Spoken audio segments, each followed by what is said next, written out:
Are you looking at my short stream or my regular one?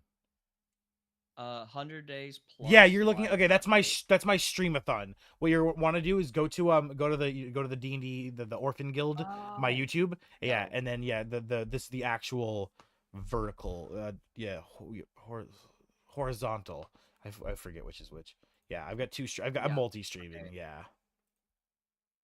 Yeah, I'm on the right one now. Okay, so Awesome. I'm now officially watching it. Yeah, perfect, perfect. All right, And I cool. gave you a like. Thank you, thank you. Yes, yes, yes. I Thank like you. it every time. It's the first thing I do. Yes, please, appreciated. I like it a lot. Yeah, I really love playing in these sessions, honestly. So I'm glad everyone's having fun.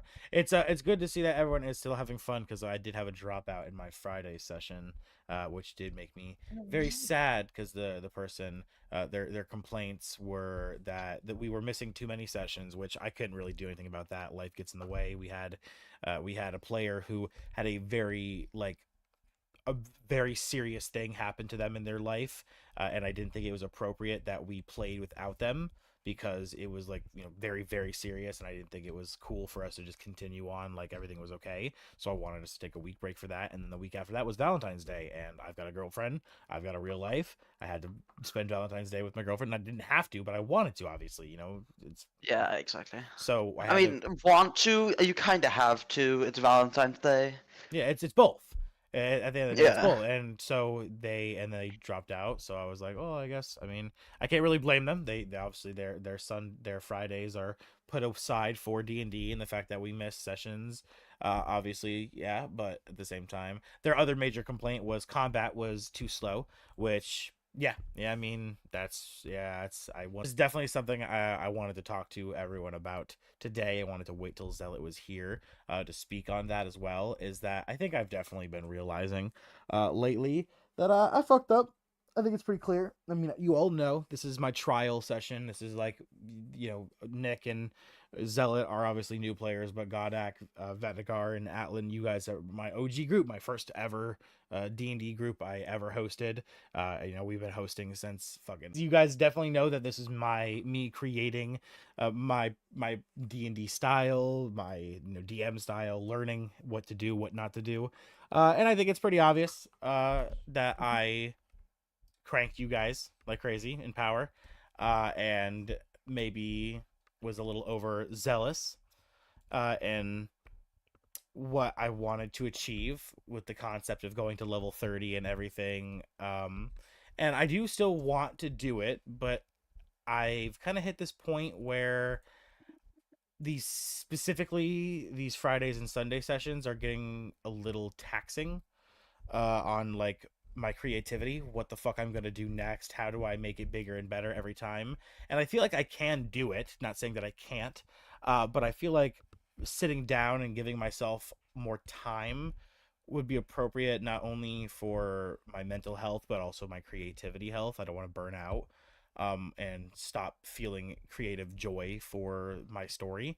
So I was going to ask how everyone would feel that if after we finished Act 1, we take a hiatus from Whispers for maybe say a year, and we do a core campaign. I have found love for running core campaigns. My Dragon of Icefire Peak session, every single time, all of like the stressful like work that I have to do of like knowing the core shit of what's going to be in what area, it's done for me. It's already built in the Yeah, core, it's and I yeah. can just focus on flavor, revamping it to be a little bit different, making it my own, and it's really amazing. It's given me a lot of love, and also, not gonna lie, the fact that I don't have to worry about as much homebrew OP shit is also really nice. So I was going to ask how everyone would feel if, like I said, after we finish Act 1, we maybe take a year-long hiatus from Whispers. I will sit down and really the next act with all three areas. Like I said, it's a three-area act. All like this one area, there's three of them the size of this one that you guys have encountered so far, with three new hubs like Tristram that you will encounter. So it's like I said, it's a lot. So I was hoping you guys would be cool with that. That way I could really take the time and proper energy and effort to make it good. I personally, I'm the first to speak, but I can't speak for those. I personally would love it for multiple reasons. The main one being you having time to flesh out Act 2 and make it like you want it to be. Because that's, in the end, what's most important to me, because I'm going to have fun either way. Awesome. Okay. So if I'm having fun, then uh, then it's then the rest of the D&D doesn't matter as much for me if I'm having fun. Awesome. All right. Other than Nick, Gadak, Atlan, Vadagar, my OGs, how do you three feel? Yeah, I'm fine. Okay, cool, awesome. I was gonna say I completely understand if you guys want to dip out and leave the group until we return. It would suck to see you go. I would love to just start a new campaign with you guys as the players and just a fresh start. Host this nice story that lasts about a year, maybe not a full year, maybe like 8 months, 7 months, around that time frame to a year, and have a nice new story that wraps up, and then we come back to this and continue. How Atlan and Vadagar, how do you two feel? Yeah. Go better. It's up to you really for whatever you want to do. It'll be a little bit disappointing after putting a lot of time and effort into our characters, but Like I said, we will it's return. more better for your own sanity. We will definitely return. Like I said, I'm thinking of doing something where it'll help me. It'll balance things out a bit, and the start of the next act will have like a kind of goal and everything because of it. So I've been workshopping something, a little concept. So I'm hoping it works out well. So yeah, as long as that I mean, works, I'm cool. definitely gonna stick around and play your new campaign, but it is a little bit, I've gotten attached to Vadigard, his storyline, whatnot. But Of course, it is what it is. I completely understand. And yeah, I know I don't want anyone to think that, like I said, this is just going to be gone or Whispers is going to be ending. I honestly really fucked up big time starting a second group with the same campaign. It's definitely, it's created repetitiveness in the, in everything, storytelling and Well, another thing too, it's you have taken on a lot, right? You're running 3 campaigns. You're doing something else too. Like you don't really have a lot of time to sit down. But yeah, exactly. yeah, so it's So yeah. altogether, it would be great. It would be awesome for me, because like I said, I'd love to have everyone still here. I love the current cast of everybody, and I'm very excited to see what you guys create for new characters, given the situation, what we're going to be doing and everything. So I'm just glad to see that no one is upset or anything, or too heartbroken that we might need to take a break. Because like I said, it's just it's definitely gotten to the point where I, specifically for these sessions, I'm not gonna lie, the most I go to bed the night before today's session and I'm like, what the fuck am I gonna do? I have no idea. And then it's like not too bad now because like we're at the end, obviously, like there's not too much else to do, but some role play, wrap up some stuff, do some downtime, and then head on to the final act, to the final bit of this first act. So it hasn't been as stressful, but like the one session where I did the Crimson Guard, I'm not gonna lie, that session I was just like, I was just pulling shit out of my ass. I'm glad it was fun for everybody, but it was definitely not as fun for me because I kind of smorgasbord Ray's character. I feel like I felt like, but it's just like I haven't been happy with a lot of things. It's definitely the perfectionist in me, a little bit of OCD, control issues and everything, and I definitely have to, obviously, I'll take the time in the hiatus to obviously learn to accept that to a degree, but I definitely want to just make things better. Just haven't been happy with the product I've been creating. If everyone understands that. Yeah, I definitely get it. It's completely fair. On the same note, still kind of the same note. What module were you thinking of running? Currently, Just out of interest. no idea. I don't own that many, so I'm gonna have to see what ones I can get free off of like online PDFs downloads and shit. But I have to check because like there are a few that are interesting me. I was gonna. Yeah, if not, I can always sponsor one of the ones that's on D&D Beyond. Oh yeah, I I wouldn't forgot. I can mind. always we could I forgot that's always the thing we can do. Like, we don't have to have characters on D&D Beyond, but if you D&D Beyond, it's pretty easy to read them there, Yeah, okay. and it's it's set up. So if you want, I could sponsor one of those modules. I don't mind. I have some of them on myself Hell on yeah. my own. Well, I'll definitely go through and check because I don't know what I Yeah. want to do yet, but I don't know. I kind of like the idea. I just don't know if I want to do it because I've heard it's very long. Like I don't know if a year will be enough time for us to finish it. But Curse of Strahd looks like Oh, Curse of Strahd is a great module. One thing you have to remember is that there's this religious cult about Curse of Strahd, or well, not religious. Sorry, there's this curse about Curse of Strahd, where the real Curse of Strahd is never finishing Curse of Strahd. yeah. Because I've heard it's a very long module, so I don't know if I want to do It it. can be long. Yeah, so I it don't know if I can be want to long. do it because that's just like that's not really the point of what I'm trying to do here. I want to take a short break, not like a fucking goddamn 2 to 3 year break of Whispers. I want to like just do it like a like a campaign, kind of like what I'm doing with Dragon, where it's like a nice year long experience. Dragon though is going to go into another campaign after they finish, and then a third one following that, where they Yeah. finish up at level 20. Because I'm doing like a 3-act story there. But yeah, okay, awesome. Okay, well I guess Zealot is just not making it. I'm no messages. We've waited I 20 thought he minutes. was already in here. No. Oh no, we've been waiting. Yeah, that's why we haven't started. I've been just trying to give him time and just talking bullshit. Wait, okay, so Alpha Wolf is your friend, okay. Yeah, Alpha's the fellow. Yeah, I'm the professional DM, and Orphan's DM On Mondays, on Mondays for the Fate of the World. Yes, indeedy do.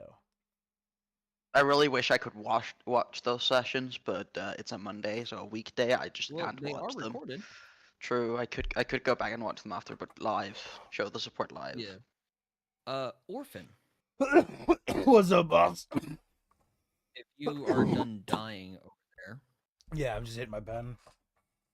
I know. If you want some ideas, during the course of this, this hiatus break and everything, on what could help in, I guess, lack of a better word, balancing things out ever so slightly, so that way you can still continue with what your creative idea and plans are. With, in my opinion, is insane to go all the way to level 30. It's definitely very what's the word when you try to go for a lot, maybe too much at one time. Overreaching. Yeah, overzealous, overreaching. Yeah. Yeah. It's definitely very. I do have a couple of ideas, rambling through my mind as you were kind of talking about it, and kind of listening to some of the players as well. I do have a few ideas, that me and you, if you do want, entirely up to you, but if you do want, me and you can link up later on today or tomorrow before my session, kind of sit down and kind of throw these ideas at you if you're interested. Yeah, for sure. So I already have a few on the chopping block, for the biggest one being the pet, mount, and ally system. That is the slower Oh, yeah. downer of everything. And I don't want to get rid of it, but I want to streamline it. Something more like Pokemon, where you open up a menu, you got 4 things to choose from, 6 things to choose from. You click one, and you can go like outside of combat. You got a menu you can go to where you can switch out the 6 things you can do on that person, Pokemon, whatever, and then you rinse and repeat. That way it's a lot quicker, because I feel like the whole concept of them each having their own full stat block is the problem. It's too much like, what am I going to do this time? I feel like it should be just simpler. Yeah, it can become a lot. Yeah. And I mean, like I said, if you want the ideas, just let me know, and For sure. we can definitely talk about it. Because I'm definitely hearing from what I'm hearing from the players, they really love your game system. They love the story that you have and everything. And most importantly, they are loving you as a DM. Yeah. So Which I'm definitely very, want to very see the players appreciative. continue to Hold enjoy on, let me. themselves, and for you to enjoy what forgot to- you yourself. Here you go, guys. Now you guys can all see me during sessions without having to watch the stream. We can see your beautiful face. I forgot that I finally figured out how to get my camera to work on Discord while I'm also streaming. So now you guys can all see me while we stream. Oh yeah, it's great. Whoop whoop. All right. I am going to go ahead and mute so that way you can Yeah. get started with your game. Yeah. I look forward to hearing how everyone does today. Good luck, you guys. Thank you. Okay, cool. Let's see here. Yeah, Zealots on sleep mode. I have a feeling they might have accidentally passed out or something. I know they also have like a nephew or something they think they take care of. I don't know. I don't know the full story. But regardless, it seems they are not going to be able to make it today. Very sad. Or at least they're not going to be able to make it yet. So we're going to go ahead and we are going to go ahead and we're going to go ahead. I can't stop stuttering. We're going to go ahead and get started. That being the case, as always, you guys know the dealio. When I say your name, please introduce your character class, subclass, race, and shit. And I mean, you can shit if you want to, but that's just up to player preference. All right, make sure that this is in frame. Everything is nice and visible. Very good, very good. Okay. All right. And we start the recording in 3. Hold on. Sit a bit. Correct that posture, boy. Don't want to get called a gremlin. You're gremlin. I get called the D&D queso constantly now, and it's fucking. It's like someone on a stream said it's not just the beard and the fact that you're kind of chubby. It's also the fact that you slouch over like you're a goblin that has no spine, and that hurt. Yeah. That hit to the soul. The last part, you slouch like a goblin that has no spine, that just struck the core of my soul. You know what I Hashtag see posture when I look at check. you? Yeah, so I skin a bit. I'm not gonna lie. You know what I see when I look at you? What? You know what I see? Do you really want my honest opinion? Yeah, go ahead. Go ahead. You remind me of a seasoned dwarf. Yeah, that's why I play Brood, bro. Why my character's literally Yep. modeled after my real life. Yeah, you look like a very seasoned fighting dwarf. You're tired, you're kind of relaxing. Someone Definitely fit in the Lord of the Rings world. someone once said to me, "You look like if Larry the Cable Guy didn't lose his hair." And that hurt. That hit. That was back in high school, and bro, I cried. I'm positive I cried after I heard that. Like, oh, And I love Larry the Cable Guy. yeah, How dare he? yeah, that hit. That hurt. Okay. It's You're more 26. attractive than him. Thank you. I've given Zillet plenty of time. I tried to stall as long as I could. So I guess we just run it without him, sadly. All right, guys. In 3, I'm out. 2, 1. Welcome back, all you beautiful adventurers of the Orphan Guild. It is I, your host, the D&D Orphan, back with another episode of Whispers from the Abyss. Our Sunday group has gathered after finally defeating the Kingpin, Lord of the Inbred Dragons, or his true title, False Lord of the Inbred Dragons, as his brother Gorb was the true Lord of the Inbred Dragons. With that, I will introduce our players before I give a quick summary. Actually, today I'm going to let one of the players give a brief summary as to what happened last session. So that being the case, as always, at the very top, we have the amazing Atlin. Hi guys, I'm Atlas. I play Atlin, the Wood Elf Blood Moon Cleric.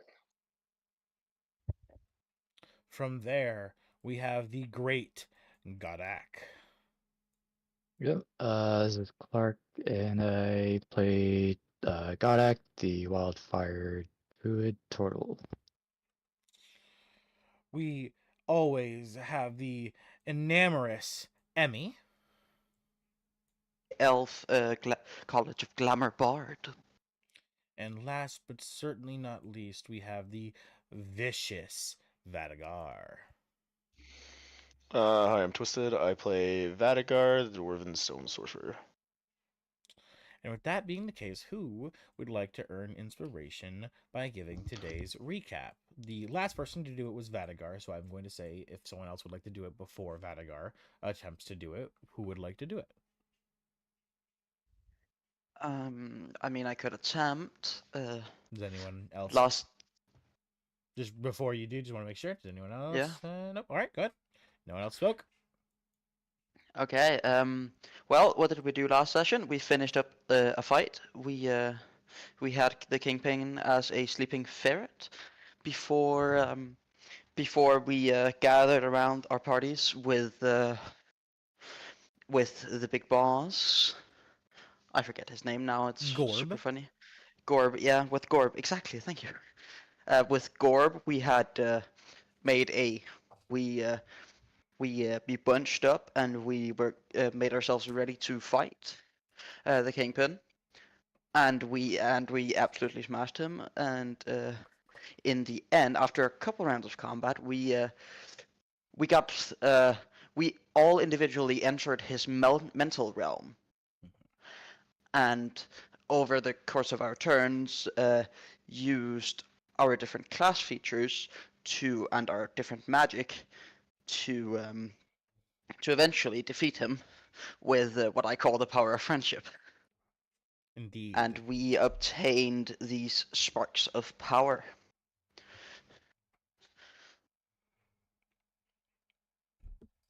Was there anything important I missed? I mean, there's someone. Just the guy who died. Someone sitting on your shoulder, and Oh the yeah, guy who true. died. Yeah, we did have a NPC death from Straw because I had a small brain moment and transform and polymorphed with the effects of true polymorph the kingpin into a ferret as his soul disappeared and his body was polymorphed. So we sadly couldn't retrieve the body of Straw that got eaten uh, by the kingpin. Yes. To wrap up, to clear a few things up, Emmy was speaking Yeah. about. As the players entered the Kingpin's mental realm, starting with Vadagar, they began to essentially create what I called their Rainbow Erd tree. Vadagar, creating the very beginning, a orange hellfire shoots out from his shield into the sky, creating these branches of energy shooting throughout the lands within the Kingpin's mental realm, destroying this world that he had built in his imagination where he ruled with an iron fist. But it was not enough, so every player, after one by one, began to enter the realm. After Vadagar was Godak, who then entered the realm, seeing that the Kingpin was about to attack the remnants, the realm. Godak creating this torrent of electrical energy, creating a vortex, a tornado surrounding the Kingpin's draconic form, locking him in place and adding on to the Erd tree of energy, creating golden streaks of lightning bursting out across the branches. After Godak then entered Nessa, who saw that the of electrical energy and storm, and seeing him attempt to escape that, she pulled out her own shield, an eye opening on the cap, and a frost beam just ejecting, shooting forward like a continuing beam of key energy, like a kamehameha of just pure ice, adding on to Godak's electrical torrent of energy, creating icicles that just begin to pelt and stab into the Kingpin, locking him further in place, also adding her electrical energy to the torrent, siphoning into the giant Erd tree that Vadagar had created, causing storms of ice begin to fall down onto the lands that the Kingpin claimed as his own, causing even more destruction of his mental realm. Then followed by Vadagar, or not Vadagar, by Atlan, who entered, seeing the Kingpin still trying to drag himself out of this torrent of electricity and ice. He said, no, no, no, and flying straight in with no hesitation for his own life, he was luckily noticed by the magic of Godak and of Nessa and identified as an ally, and an opening just perfectly cleared the way for him to enter the torrent, the tornado, and from the top he then created his own key blast of energy, just a blood beam just falling down like a waterfall onto the Kingpin, trying to crawl his way out, just being pelted harder and harder, bones breaking, scales just decaying, falling off, the blood beginning to siphon and swirl into the vortex, being added onto the Erd tree, then causing bloodfalls and rains to land onto the lands, as well as ice and lightning. And still attempting to pull himself from that storm, she would put up a finger wiggling her little paw. No, no, no. As she would then strum on her. No, you don't use a guitar. You use what do you use? A flute? Emmy. Yeah, I use mainly Yeah, flutes. flute. So Emmy then began to play magic from her flute, polymorphing the kingpin into a wee little ferret. And as this happened, the ferret's body beginning to be pelted with all of this energy, and the enchanting energy beginning to swirl into the vortex as well, being added to the Erd Tree of Friendship. The kingpin was then locked in form, stuck permanently as a ferret, as his soul was shattered and destroyed, his mental realm collapsing, everything being claimed back to the earth, as he then would find himself in the real world just stopping dead in his tracks, shrinking into a ferret and dying. Except for in his death, a new creature would be born as a genuine little ferret. Emmy would then go and call it her own pet.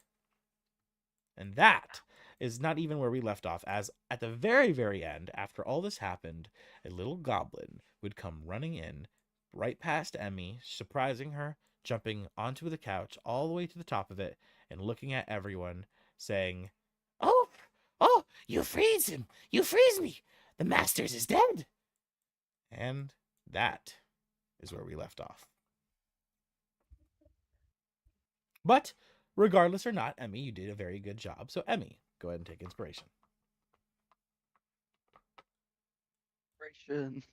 All right, and this is regular inspiration, not my fucking Yeah. die or anything. Cool. All right. Yeah, With I that, assumed that.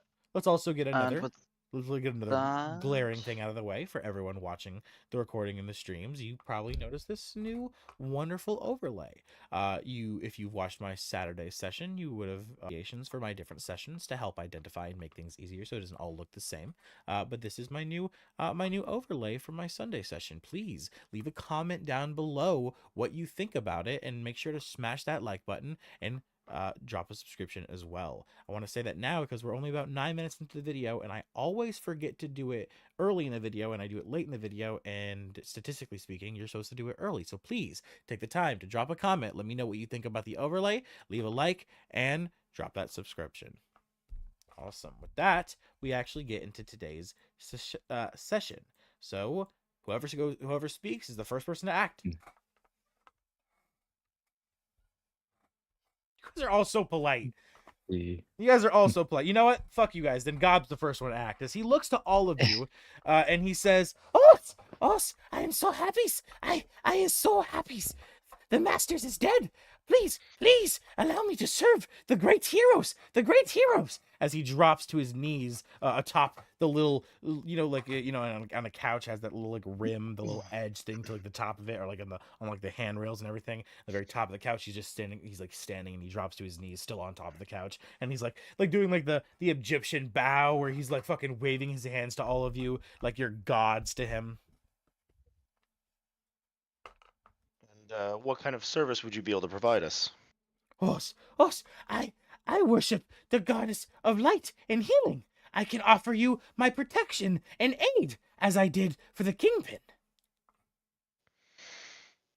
What do you mean by protection and aid? Oh, I am very good at healing magic and at protection magic. He is a cleric. Oh, gotcha. Yeah, cleric of the life domain. Feel like that's more of Atlan's territory. Oh wait, Yeah. no, hold on. It's not life domain, it's the spore domain. My bad. Oh, he's a spore cleric. Yes, but he's still a cleric. Oh yeah, but spore clerics are very interesting. Yeah. And yeah, you see his skin, the green is covered in like little bubbles and like little circles, little dots and stuff. There's some of them pop, and like as they pop, you see like little dust come out, and like it sprinkles down to the ground, and then like new ones quickly form, and they do the same thing. But he's just looking at all you very eagerly, his eyes lit up with like happiness, his smile from ear to ear.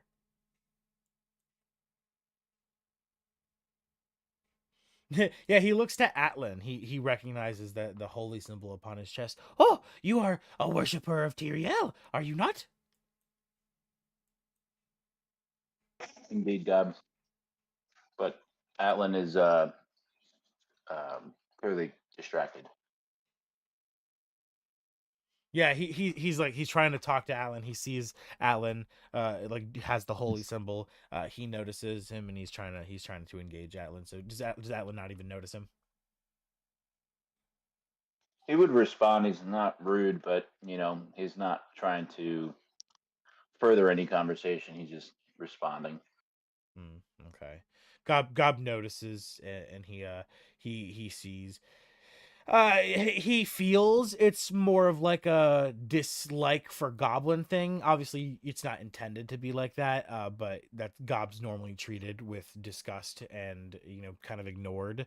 So he obviously doesn't know about straw and everything, so he'll like take that as like a hint to stop strawing. And he looks to the rest of everyone and he's like, so now that you all are the new owners of the Outlaws Refuge, what do you intend to do?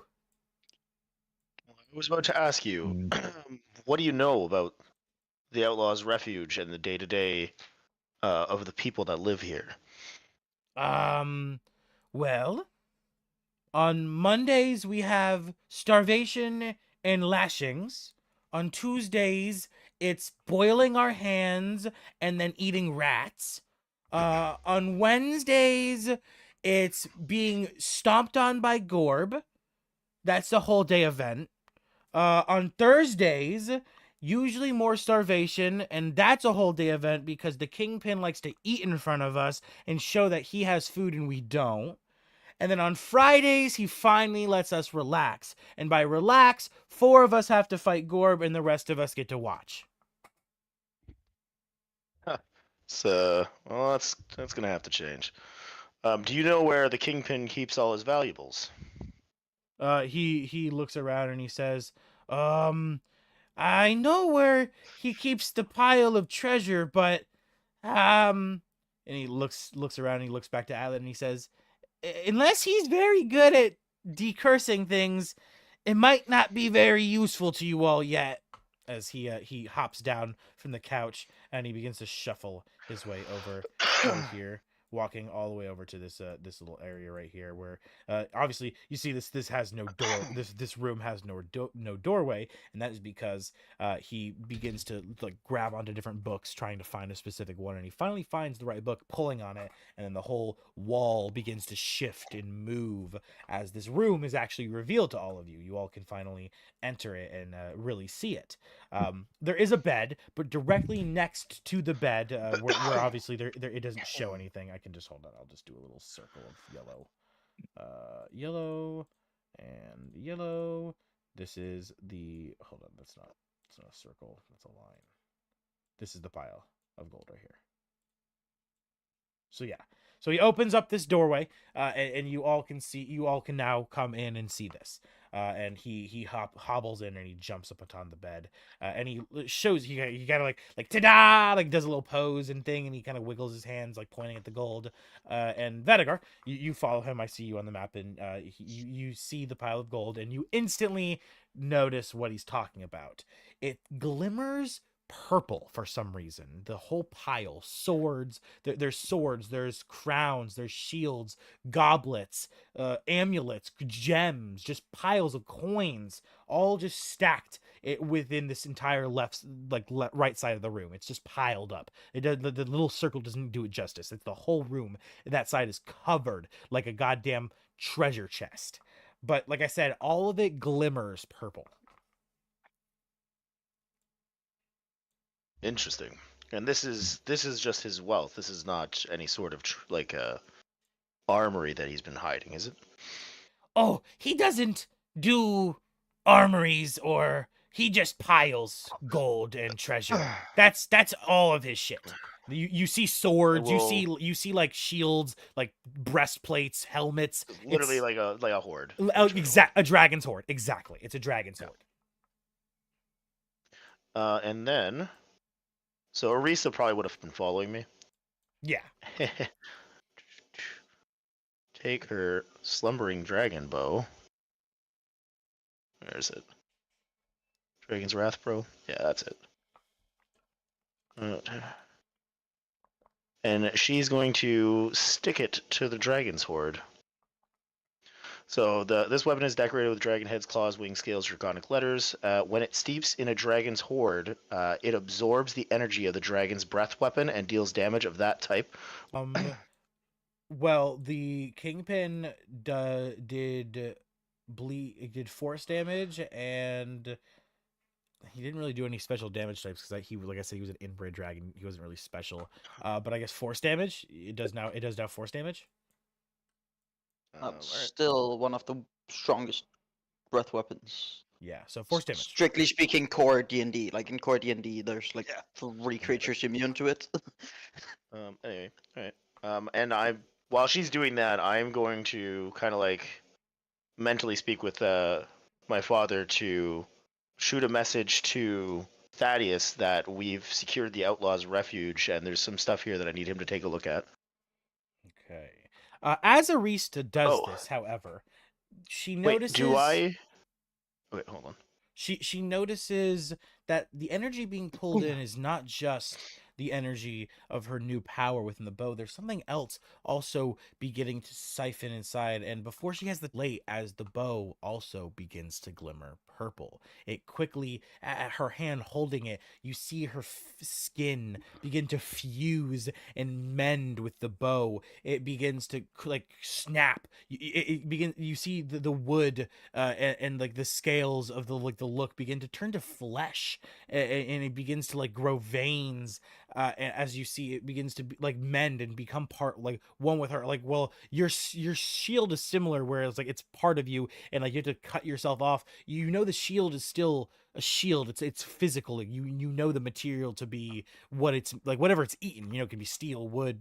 It all depends on what it's eating and everything. But her bow, it's now, you can see it's like the same color as her flesh. The string has become the same color as her hair, and it's now fused entirely with her arm, as she loses her left hand entirely. The very end of the hand begins to corrode, rotting, and drops to the ground with a fizzle and a sizzle as she looks down in horror and fear, kind of screaming as she's become cursed by the inbred dragon curse. You ready? The weapon. Yeah, probably should have saw that coming. The only effect of the curse is that the weapon is now unmovable from the part of the body that it was attached to. Meaning, if you grab a helmet with your hands, you're getting helmet hands. Yep. So stick your hand into the head and it becomes the helmet. I don't even want to think about what happens to that one, because I think that's instant death. Yeah. Now, as I was trying to speak with Thaddeus, if I recall correctly, the sympathizer within the church was Sir Gall, right? He was the one that wanted to help the Outlaws Refuge. Correct, if I Amundo. remember Yes, correctly. correct. Yeah, he's not actually a member of the church. He's a tower mage. He just has a lot of influence, like a church member would. I'm gonna ask Thaddeus to bring him along with him when he comes. Okay. All right. They will begin. Thaddeus will begin making his way to Sir Gall. You turn to Arista. Arista looking at you, horror and fear in her eyes, as she screams in agony and pain. What do you say? Gob kind of scratching his head, looking at it like with he's like closing his eyes, squinting. He got that face like, ooh, that must hurt.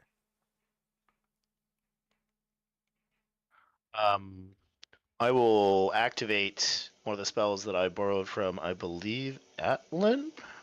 From Aura of Vitality. Okay. And with that, I'm going to use 2 bonus actions to heal her for 4d6. Just a soothing energy. Even if she hasn't, it's not physical damage, but like a soothing healing kind of energy.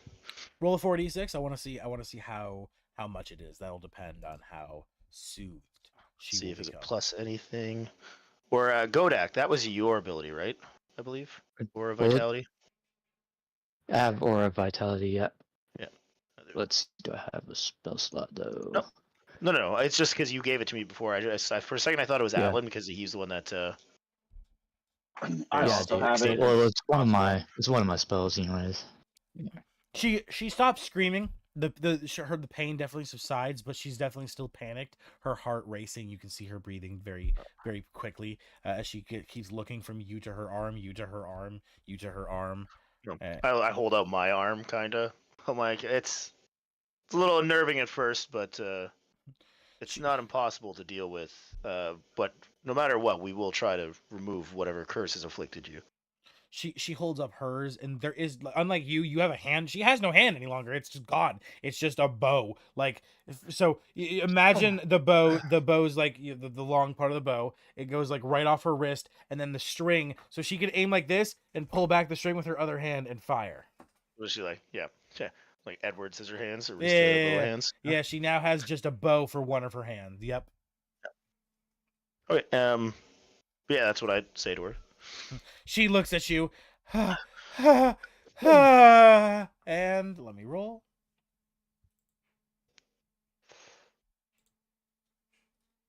Of course, the one thing I always forget to open for these sessions is my dice roller. Oh yeah, she faints. Yep, she tumbles straight backwards and she falls unconscious. I guess the healing didn't really kind of soothe her all that much. It soothed the pain, didn't soothe the mental trauma. That's fair. I'll ask Gorb to move, and I'll just lay her on the bed. All right, Isn't that why we play D&D? You pick up a barista. All right, take a funny Diami. You pick up a barista and you lay her down on the bed. Gob hobbling off, looking to you. Reason why I spoke of you not being able to use it quite yet, he put what he called his inbred curse upon his horde. It causes whatever piece of the horde you touch to fuse with your body and cause you to become essentially partly inbred. Yeah, I'm sorry. I'm not very smart. That's it's all right. I'm sure we'll figure something out. He looks at you just like wide eyes, happy, like, oh, okay. While I guess while waiting for Thaddeus, can we do some looting? Of course, of course, of course.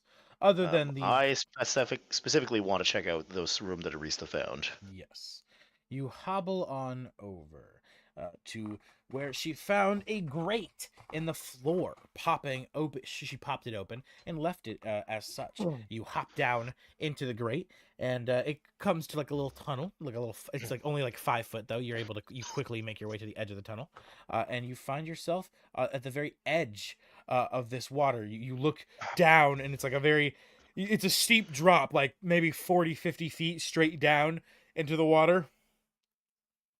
There's torches all around lighting up this area, so it's all very brightly lit. Even that there's even torches along the cave going down towards the water, and you even see like there's like a kind of a makeshift like ladder. It's like just like carving into the wall, little slits that you can hold on to go down into this little water spot.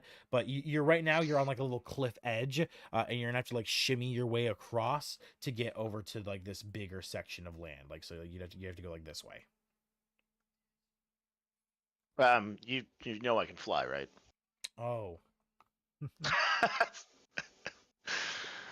Yeah, I Fly have speed boots. solve everything.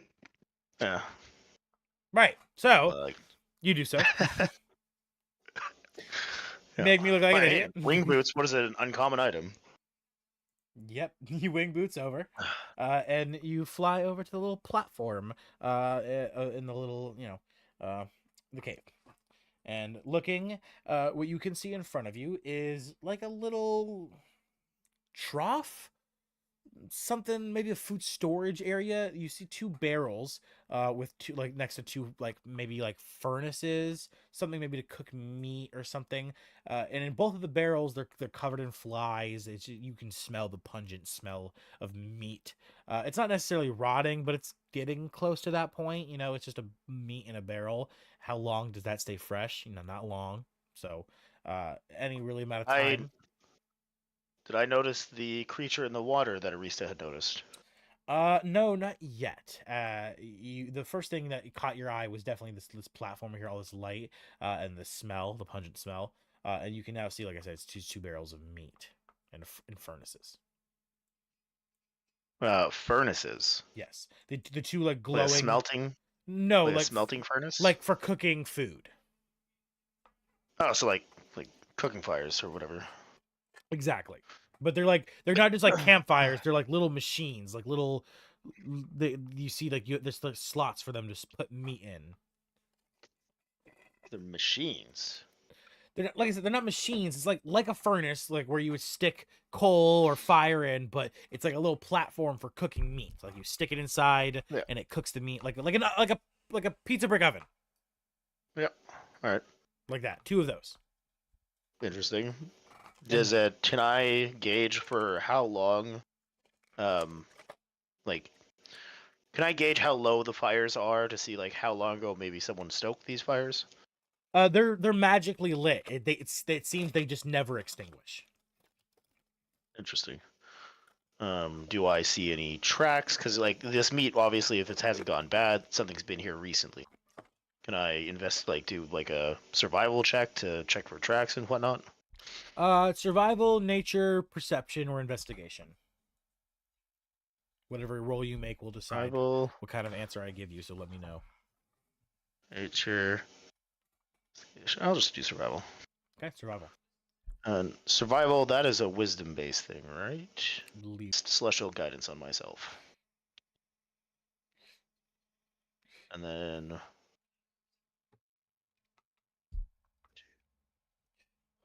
And I've already used it. Do I still have any sorcery points left? I don't think. Oh, I do still have 2 left, okay.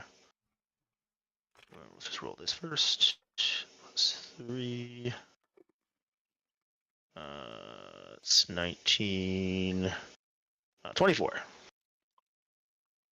24 in survival, right? Yeah. So Yep.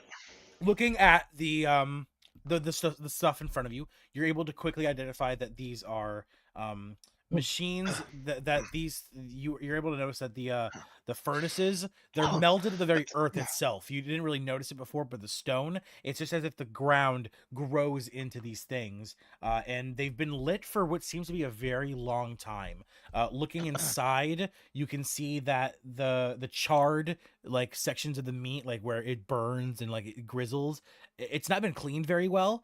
So it's very built up, and like looking at the build up, you can tell it's been going for a long time, like estimate years, maybe longer even. You're not quite sure. It's a lot of char. And looking around, you noticed specifically that one barrel of meat is definitely animal meat. You notice it because you can see like a cow leg sticking out. You looking inside, you see like duck feathers and such, but the other barrel is a little more nefarious. You see fingers, hair, not animal hair, human hair, eyeballs, what appears to be livers and hearts, stomachs and intestines. And it seems that each furnace has a very different purpose, and each barrel has as well a different purpose. As though to what you're not quite sure until you're whiffing in the smell, and that's where the high roll really kicks in.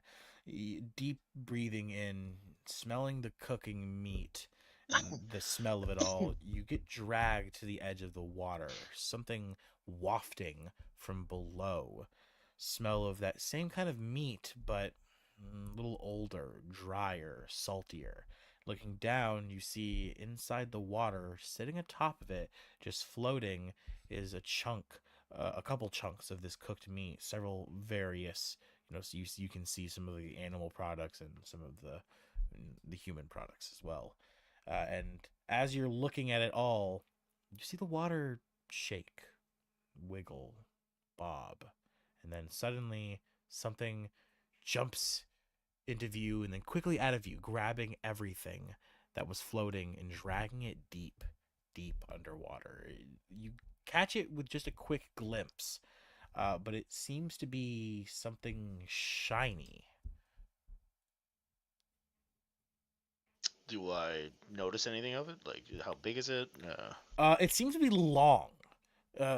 Definitely long. As to big, not really big. You know, you've seen some huge things. Definitely not as big as Gorb or the Kingpin. Nowhere near as big as the Nautilus Necrodrake, but definitely similar in length to the Nautilus Necrodrake. You remember its long serpent-like body. It gives you similar vibes. I'm going to use the message cantrip, and I'm going to try to message it to see if it's a sentient creature.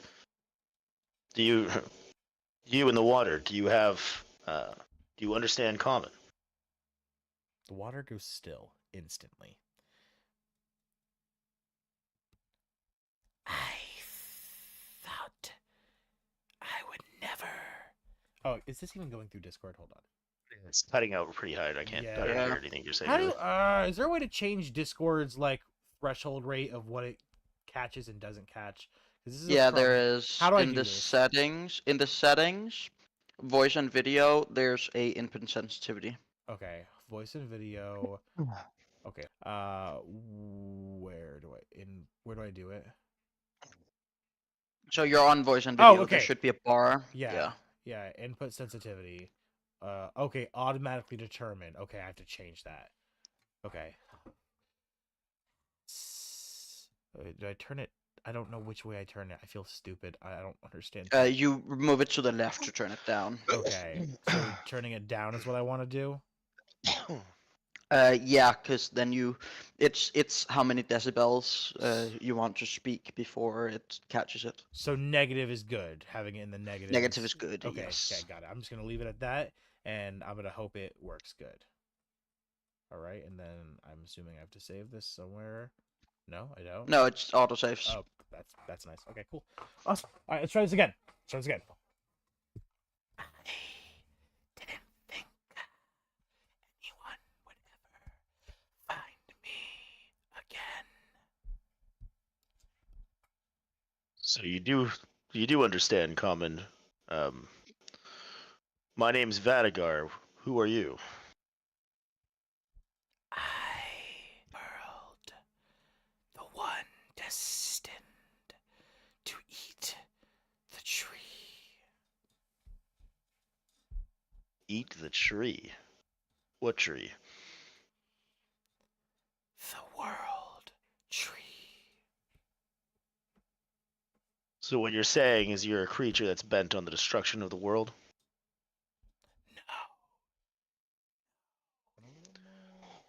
Yeah. No. A little louder is what I want. Yeah, that's better. No. You misunderstand. The tree is controlled by my father's enemy. The one who conquers all knowledge.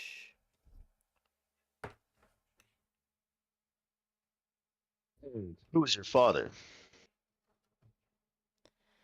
The king of mischief and illusions. His name goes by many, but to some, he is Loki. Oh.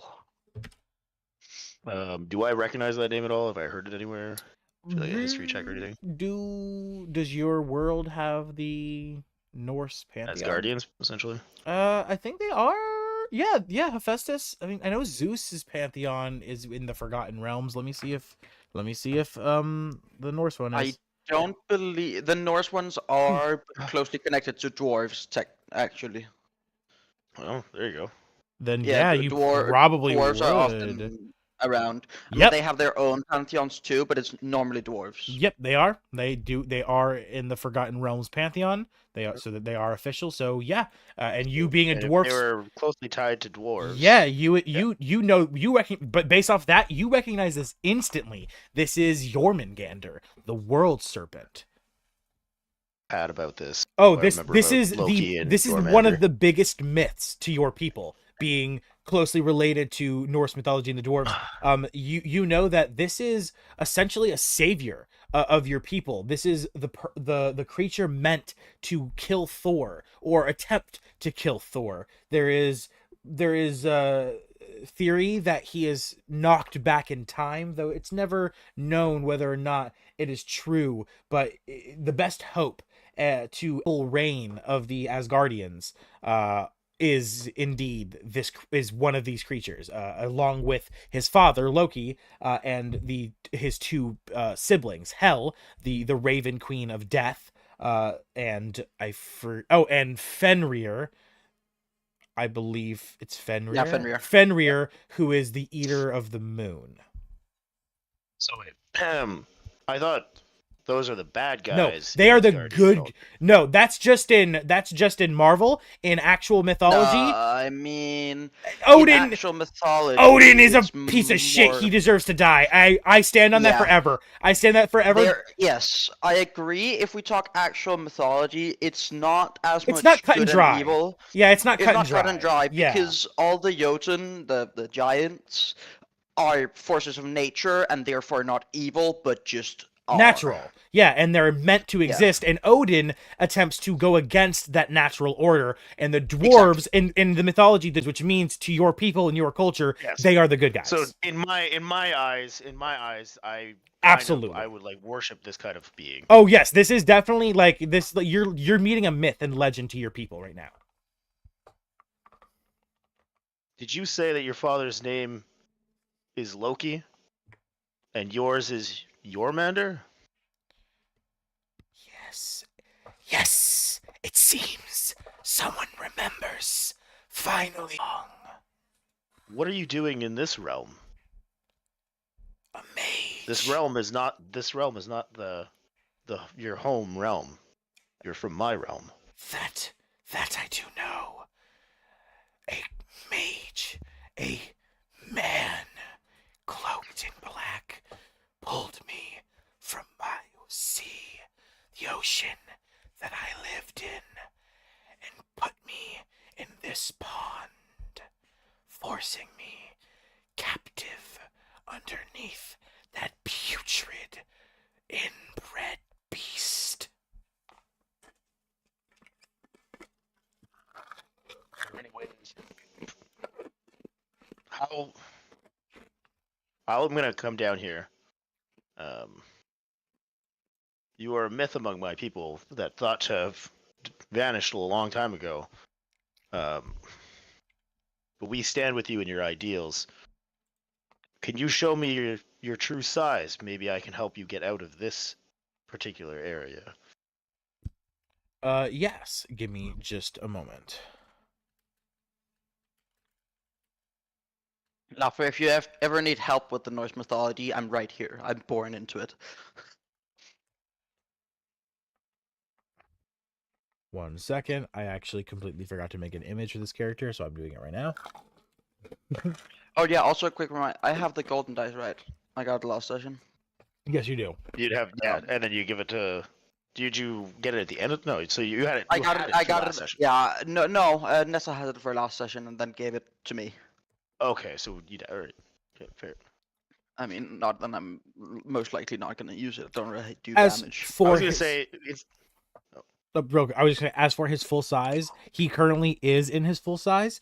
What has happened is, since the Dark Mage is able to traverse multiverses in time, he has grabbed Jormungandr at a younger version of himself before he became giant. Jormungandr wasn't always huge; he grew to the size he is.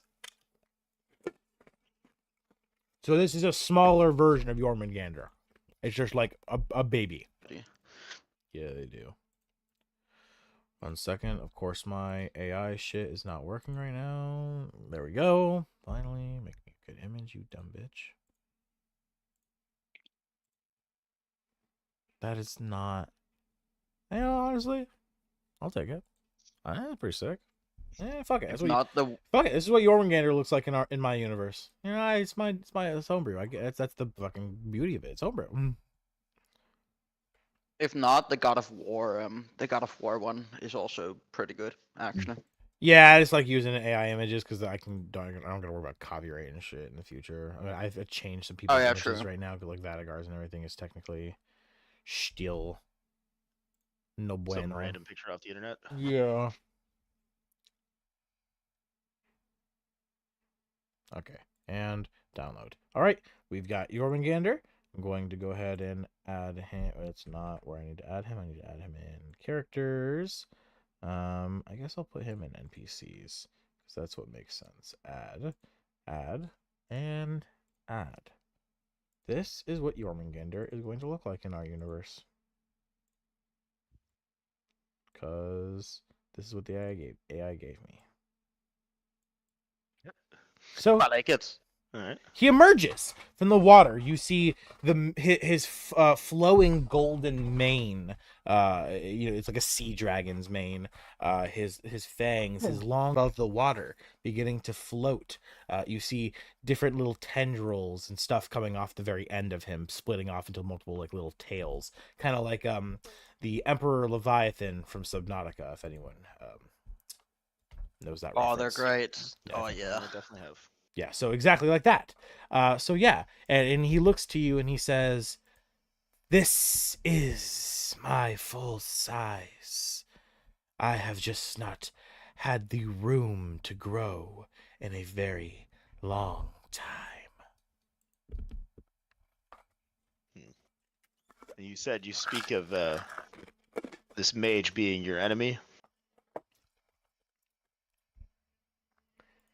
As for enemy, I do not know why I was put here, but I do wish to leave and return to my ocean.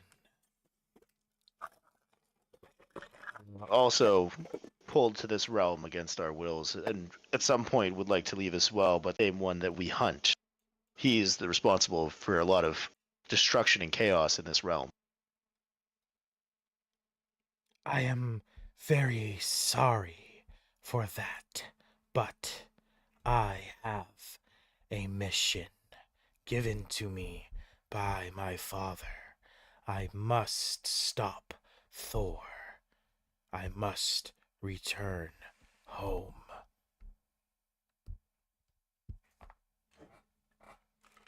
Let's see. It seems he has no interest in this realm or the Dark Mage, but simply in returning home. Perhaps after some rest, maybe we'll be able to figure something out. We have found a device allowing us to look into other realms currently being researched. For the time being, perhaps we can get you into a better accommodations in this realm while we try to decipher how to get home.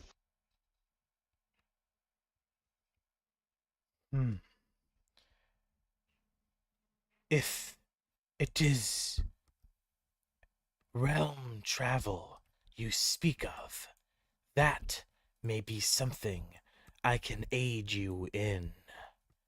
I have the ability to slither between branches and bark of the world tree, traversing the realms. Maybe that same power and ability may be of use for this machine. Interesting. I don't suppose that you can take on a human form, perhaps. Sadly, I cannot. But legs, as you see two of the tendrils begin to shoot back inside of his body and quickly sprout back out as back legs. So he kind of like comes up and he's like now kind of like doggy paddling on the water. And then do I think he'd be able to fit through here? You'd have to bust it open for him. Okay. Give me a moment. I've called forth for someone, for one of our allies, the one that is currently studying the astral device, to come here. The two of you should meet. Batman cutscene over to Thaddeus, who is just now leaving his shop. Oh, fuck right! I gotta go find that old bastard. I was trying to gather my shit and fuck it. And he quickly is running outside and he's making all his way all the way. So over while to I'm doing all of this and he's doing his way, whatever the other, I've monopolized quite a bit of time. Whatever the rest of the group wants to do with that time frame. Look, it runs up a circle. Yeah, okay, come back. Come back to the phone. What? God damn it! What the fuck? Come back to the scene at hand, where we're now not looking at Vadagar in the cave talking to the world serpent. We're now back on the scene of everybody else. What is everybody else doing while Vadagar is off doing his shit?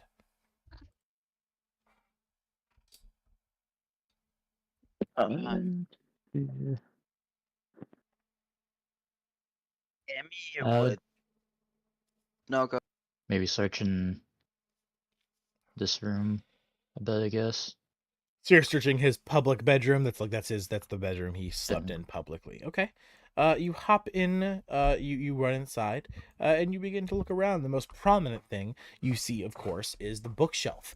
In the very back, making your way over there, you begin to search around until you find in the very center this like little gold spot that you can see, and from like the neck up, one of those head busts, and you see atop the bust of the head is a crown with a large purple gem sitting in the center of it.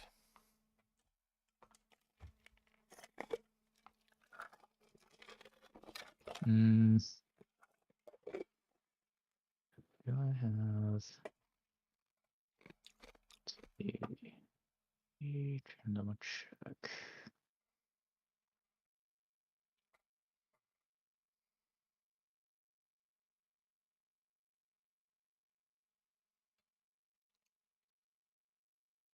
Let's see if I had detect magic on me or not.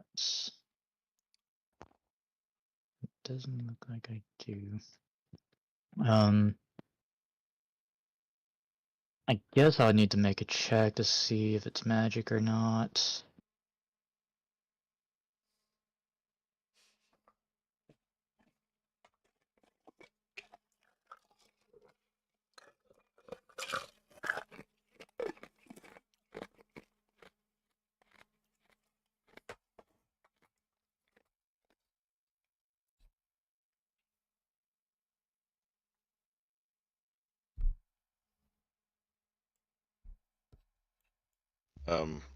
Can people still hear me?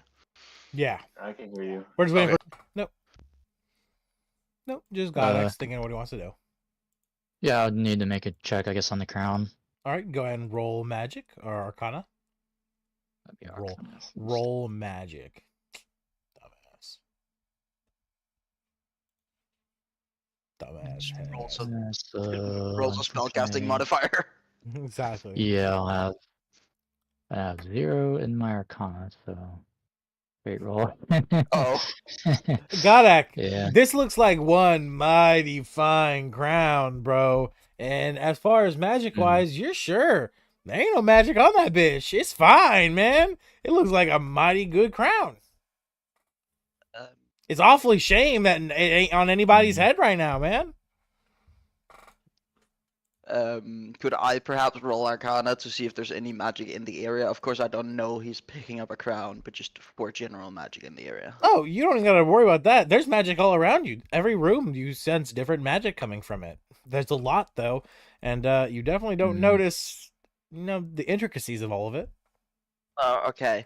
But luckily there's a spell for that. I would like. And you can sense magic coming from, like I said, about every single room in the area. There's a few magic potions about. There's, a few magic items. One of them being a crown that it looks like Godag is reaching towards right now. I'm joking. Godak, are you actually reaching towards the crown? Yeah, I'm not. No, I'm just joking. Yeah. What I guess don't know where this Arista was, or if she was around to see the boat. I'd like Probably to. happening while we walked over to the other room. Yeah.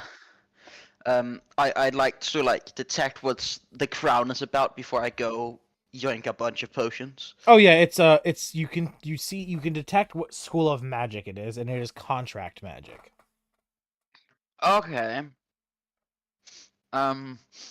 So I relay before he seems to be contract magic on the ground. Just FYI before you do anything.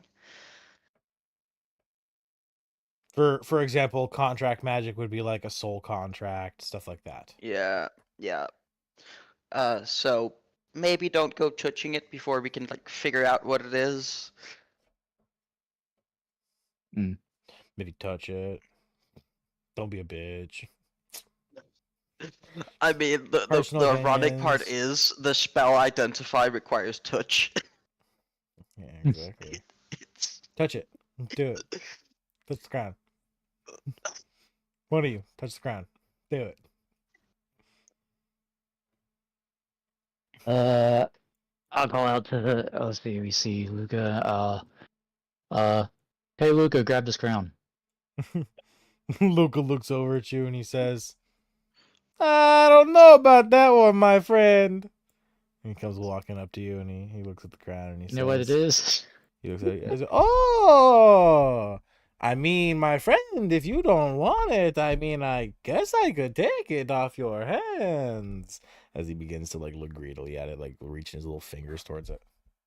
I grab it. And he looks at you, baited. he looks at you and he He's says, waiting to get a player to touch shit. Yeah. he looks at you and he says, "Oh, I guess you got it, my friend." And he goes like whistling away. And as you grab the crown and enter of it, an eye opens up. And right underneath the gem, a mouth then opens as well. So there's a single eye on the gem, and a mouth opens up underneath the gem. And the crown begins to speak. Well, hello, my fighty compatriot. It seems you have entered the possession of me. What a wonderful day. What a wonderful day. My last owner wasn't such a fun guy, you see, but I am hoping that you're much different.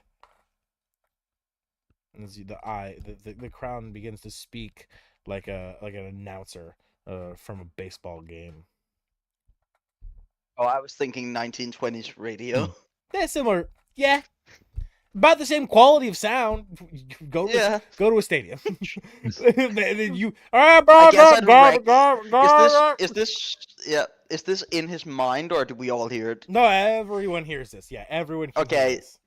So Emmy just looks to her staff, because that's the same sound that comes out of the staff when you speak through it, and then to the crowd, and just thinks, oh, that's neat. Gardak kind of just turns her head to the side. Tell me a joke. A joke? You said you're a fun guy. Oh, okay. Why did the turtle cross the road?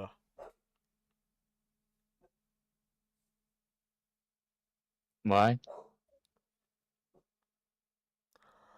I don't have a punchline for this joke.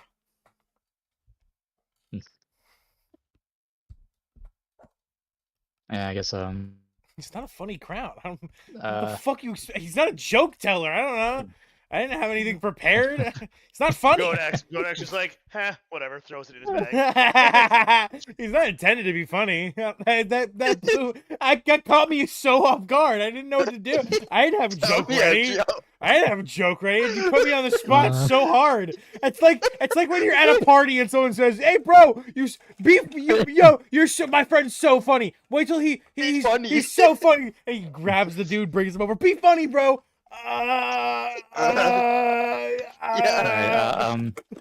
I'll just sort of I guess what are your I guess powers or abilities?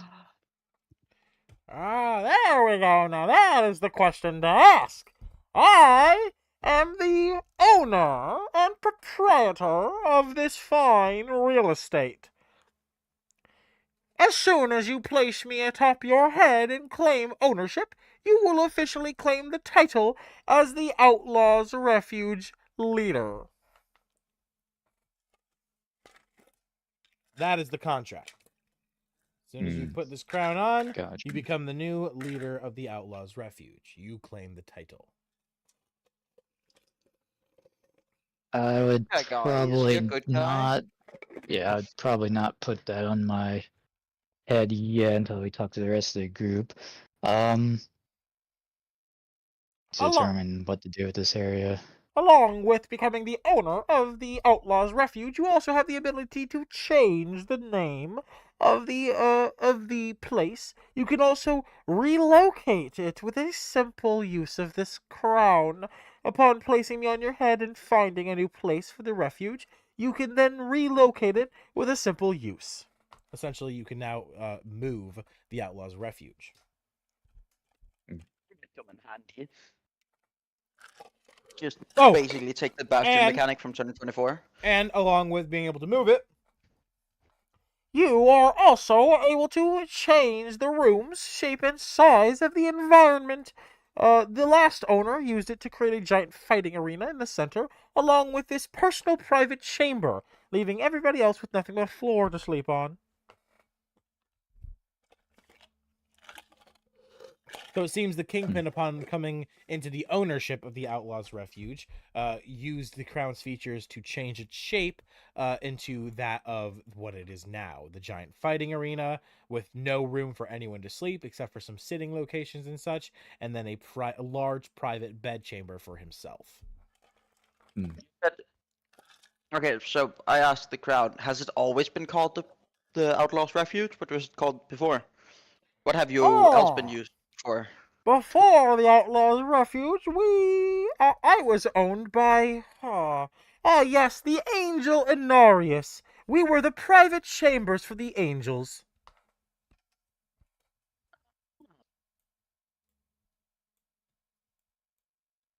So yes, this used to be the private chambers for the angels within heaven.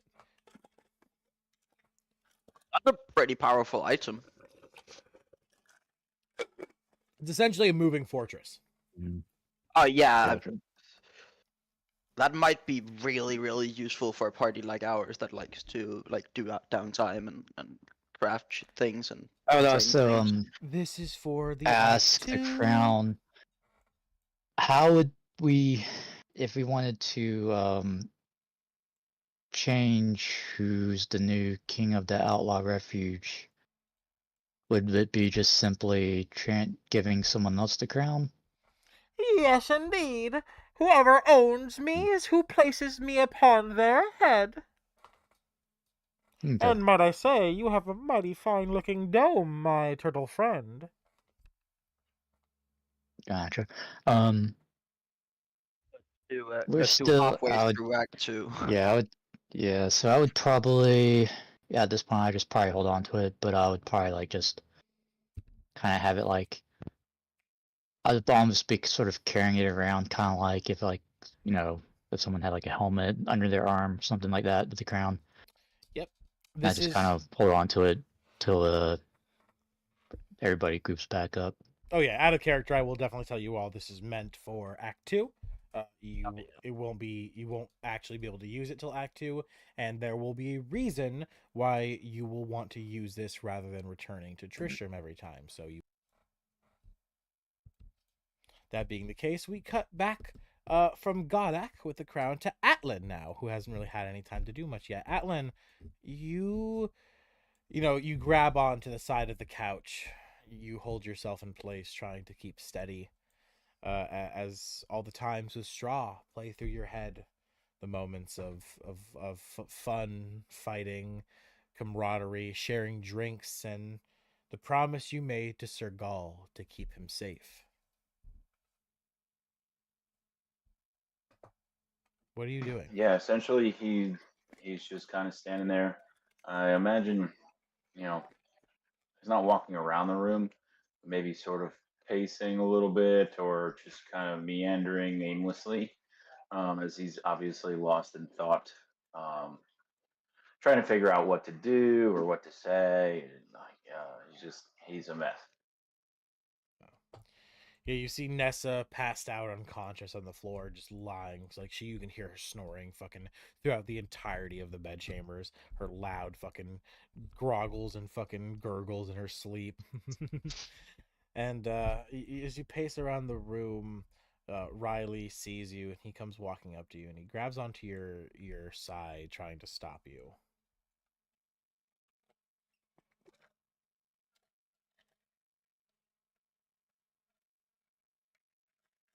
You said he would touch Atlan Yeah, he grabs right on onto the your shoulder or something. like your well, he's a dwarf, so he's not your shoulder, like your sleeve, your arm.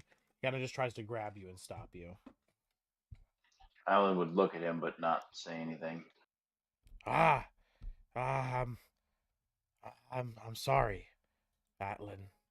I know Straw's loss is very tough to handle, and I'm sorry that we won't be able to bring him back, but I'm sure, and I'm sure everyone else is sure of it too, that there is no other way that Straw would have wished to die than serving Tyriel's name, who do injustice.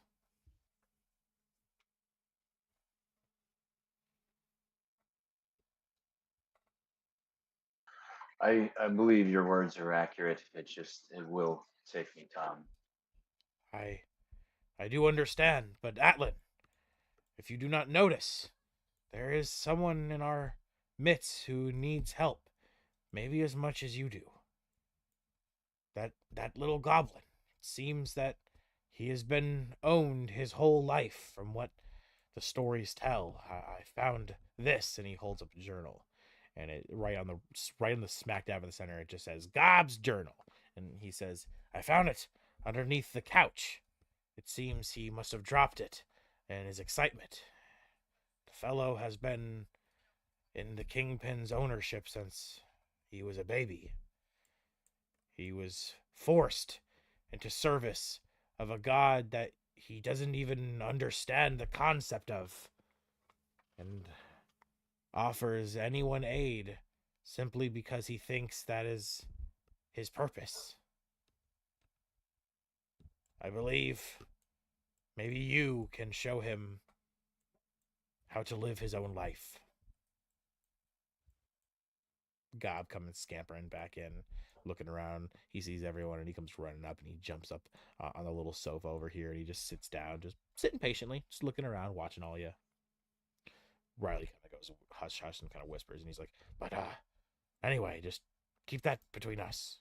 Anyway, he walks over to Gob and he says, "Ah, little feller, your name's Gob, correct?" Oh yes, I am Gob, I am Gob."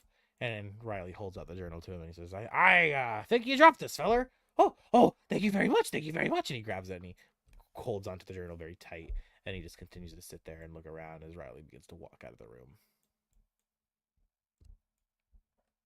Alan would consider what he says, but I don't think at this moment he's interested in making new friends right now. He will eventually feel bad for the guy and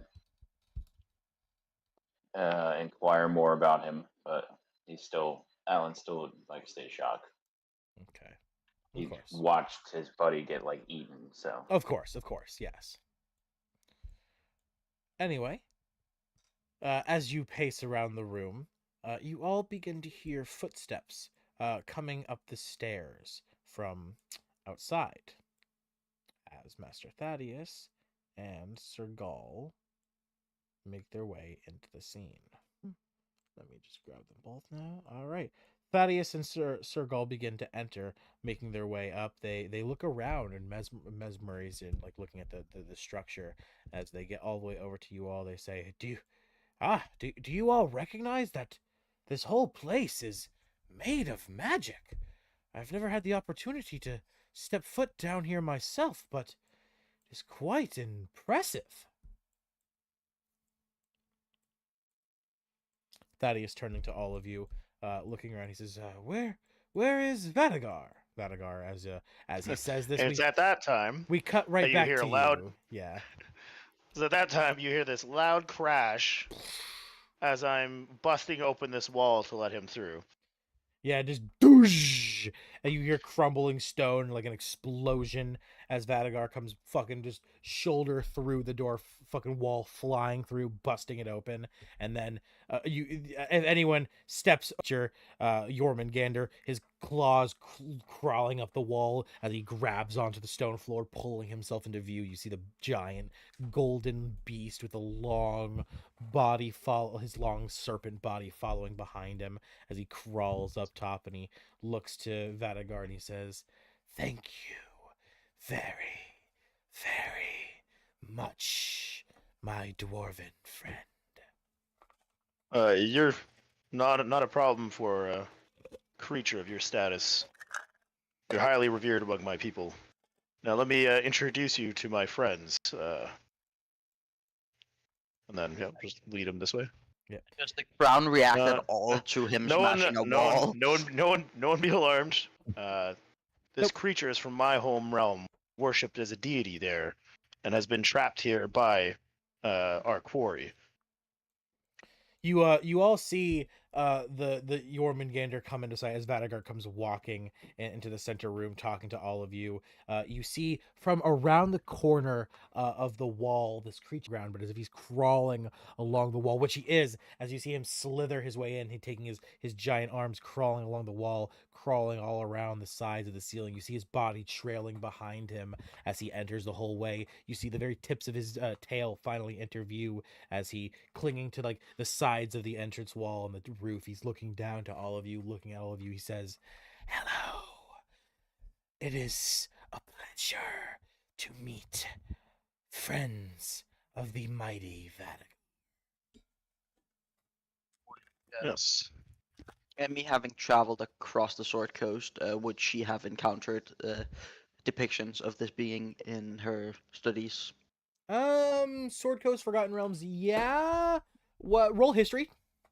Yeah, Roll I'm history. reaching. History at disadvantage, however, because this is it's not normally what Jormungandr looks like, but it has the same resemblance. But obviously, like I said, it's not a 1-to-1, so disadvantage history.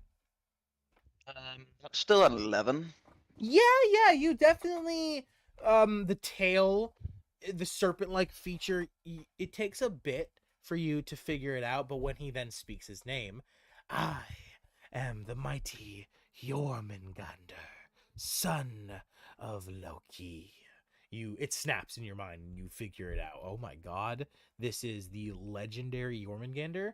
Oh wait, he's a lot smaller than the myths depict him. Yeah. Wow. Um. You seem smaller than. Was only born 10 years ago, and for the last 8 of those years I have lived in that wretched pond cave. That would explain a lot. Yes.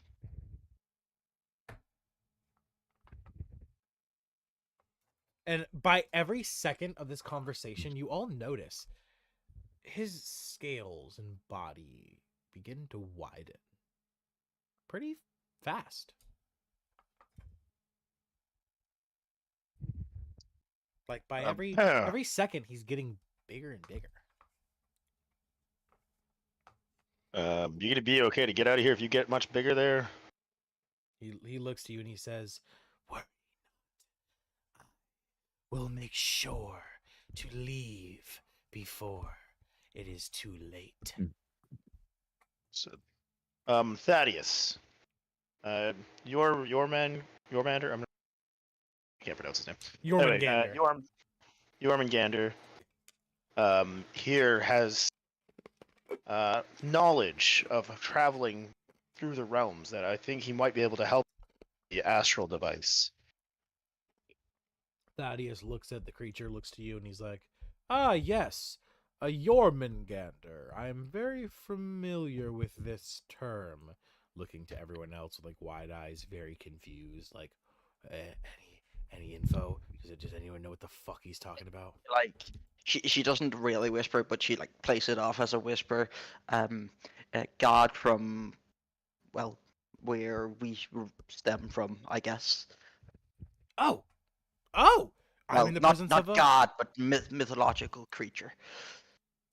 oh, like a dragon of such. Very well. He bows to Jormungandr, saying, "Ah, mighty creature, it is a honor to be in your presence." As Sir Gaul also grabs to the sides of his robes, and he does a little bow himself too, like a kind of like a girl does with her dress, how she kind of grabs the sides of it and does a Curtsy? bow. Yeah, a curtsy, Yeah. exactly, a curtsy. Yes, thank you.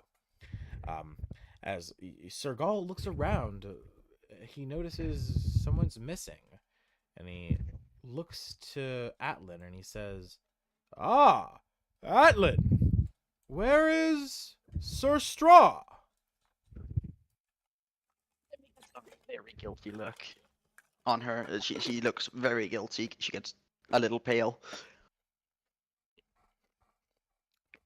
The Luca takes this opportunity he looks to everyone and he says, "Ah, well, my friends, it has been a great battle, but I must be going." And he slams his staff down, and in an instant, he just disappears to a cloud of black dust. And that will be the last we has see. a moment and responds, very, very like melancholy kind of in his voice. The gods have seen fit to.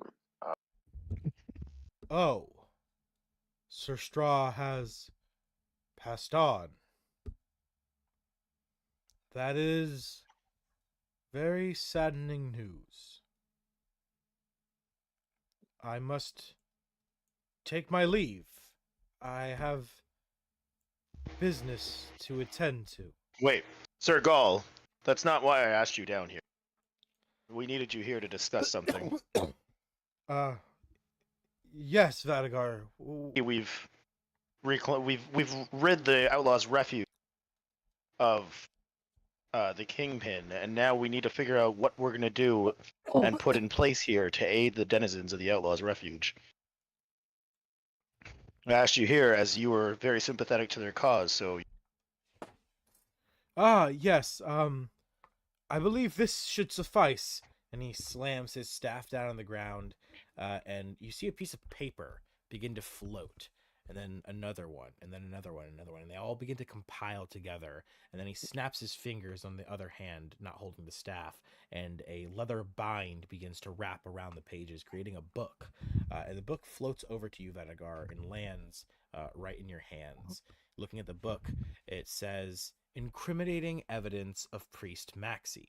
Opening it up, you see page after page of personal handwritten notes in Priest Maxi's writing and stamped with the official holy seal of the Church of Justice.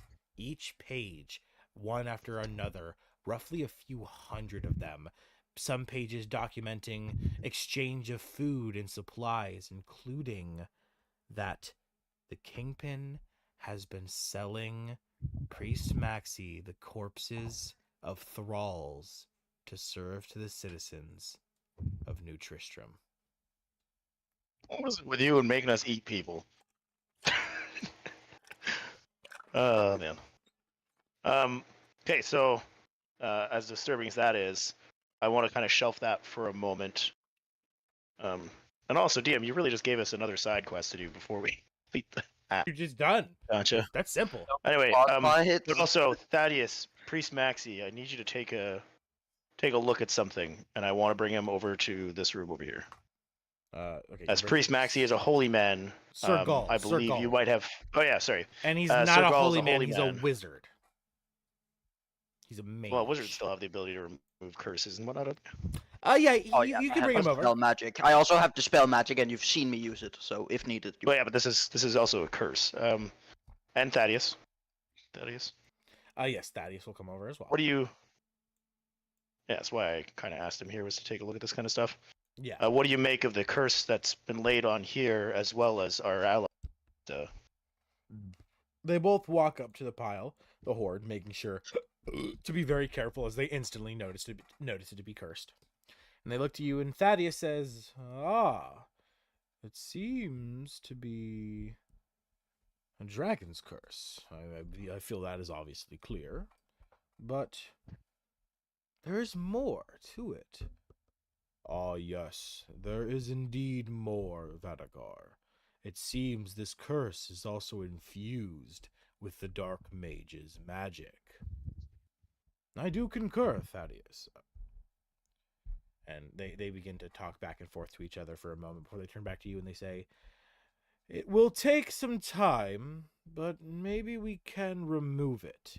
However, a curse of this magnitude, it would be better to have someone of the holy variety. There may be someone who can help. Thaddeus just mentioned something to me. It seems that someone else managed to survive the onslaught and has created a refuge outside of the dense fog that surrounds Tristram. To the south, towards King's Port, a priest by the name of Priest Eke, E-K-E, has gathered survivors in a town called Border, known as Grubnark. If you are able to clear this fog and ensue his aid, us together may be able to break this curse.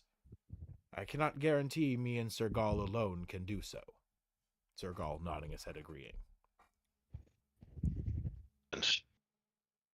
Well, thank you. Now, Sir Gaul, what do you think? Your thoughts when you hand me this? You believe that we should go and try to expose and arrest Priest Maxi, and then the people of the Outlaws' Refuge may be able to seek proper shelter above? Aye, if his ideals are what people live on, and they are to see that he is not a man of honor, then it should be quite simple to fix this problem.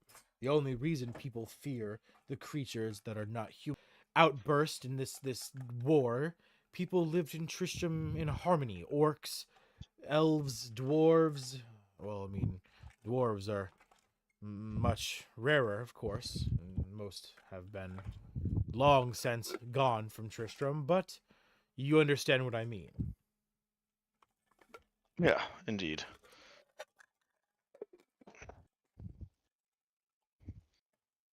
Yeah. All right. Maybe that should be our next order of business. I believe the next order of business we should tell those fine people that they are free at last. Gesturing to the people of the Outlaws' Refuge. Well, should be known that they're not technically free until Priest Maxi's been dealt with. But they are no longer under. Have a message sent to Creed. Hey, Creed, you still alive?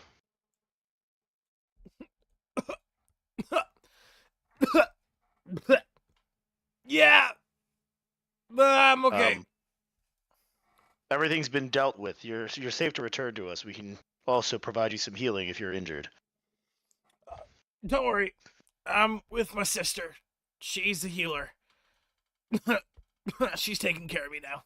And then, fucking, normally you shouldn't be able to hear anyone else with message, but for the comedy, you hear in the background, "Who are you talking to?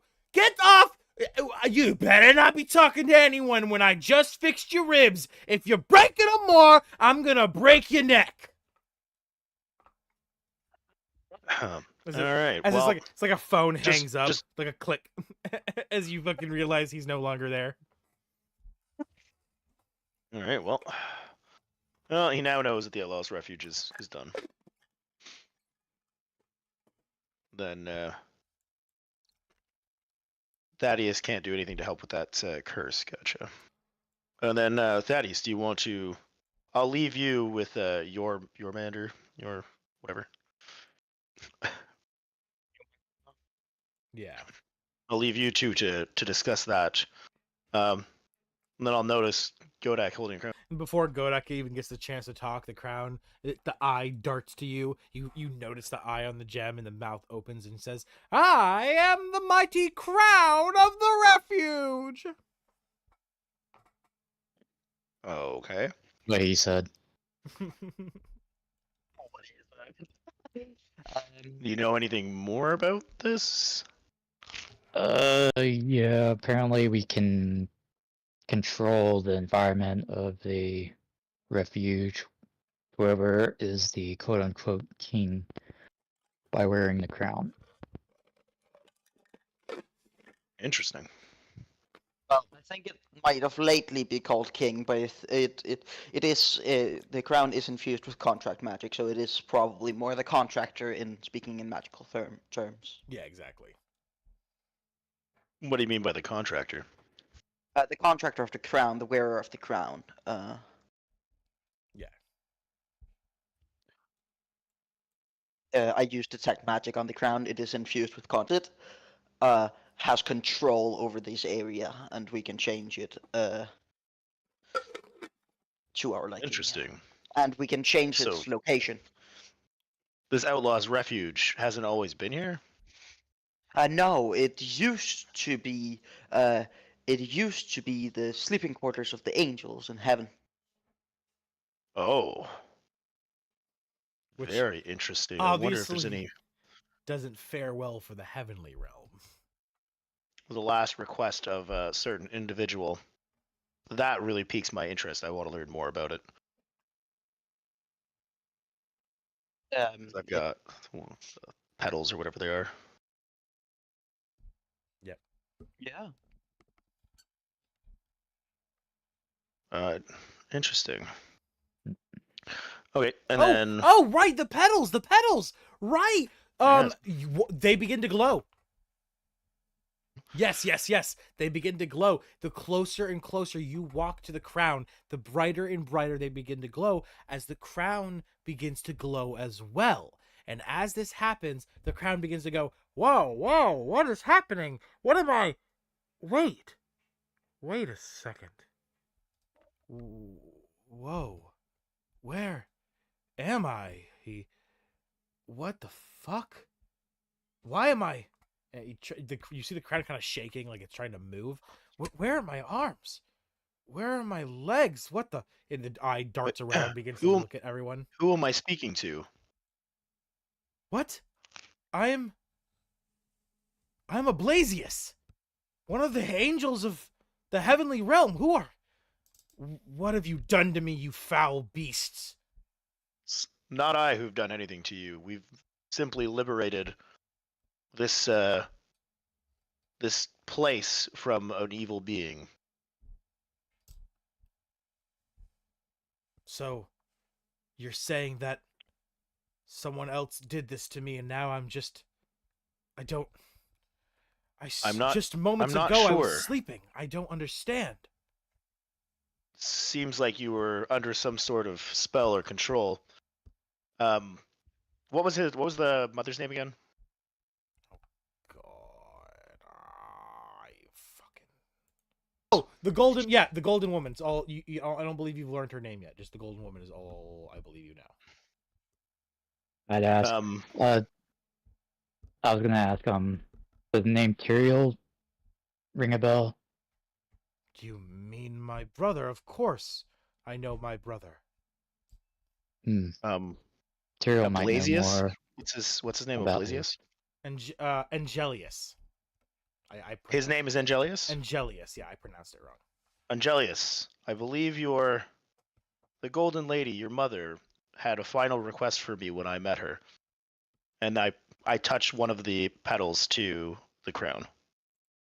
And as you touch the petal to the crown, before it touches, he's like, "My mother, I don't have a ma," and then it all like a fucking storm hits him. Oh my god, mother! How could I have forgotten my own mother?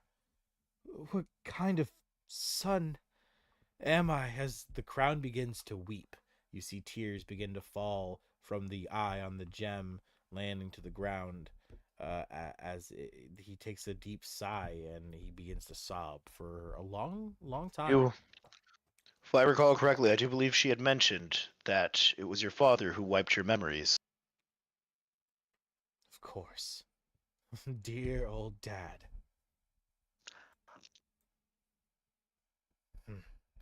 Well, it seems that I'm a crown now. I don't understand how this has happened, and I don't enjoy this, but if you know Tyrael, maybe you can help me.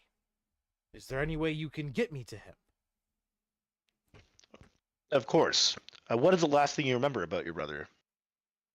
He cast off his immortality, his heavenly being, and became immortal to fight alongside the men and women of Sanctuary against Diablo. And then one of our brothers, the Angel of Death, also. After that, I remember falling asleep for a very long time. So, DM, what was this crown's name is what again? Angelius. Angelius, and that was the original owner of the crown. Correct. He is the angel who used to wear the crown, and would control the safety of the angel's sleeping quarters. More questions. No. All right. Yeah. All right. So the original crown said that you were the original owner of the crown, and the crown that you currently reside in controlled the ability of these chambers. Yes, I remember that. I'm sorry, I believe something was blocking my memories. It seems that petal has made things clearer. No, that wasn't correct what I told you before. The sanctuary of us angels, but it was not this crown that did so. It was me myself. That was my angelic power to create fortresses for my brothers and sisters. I am actually the one who turned the heavenly realm into a sanctuary.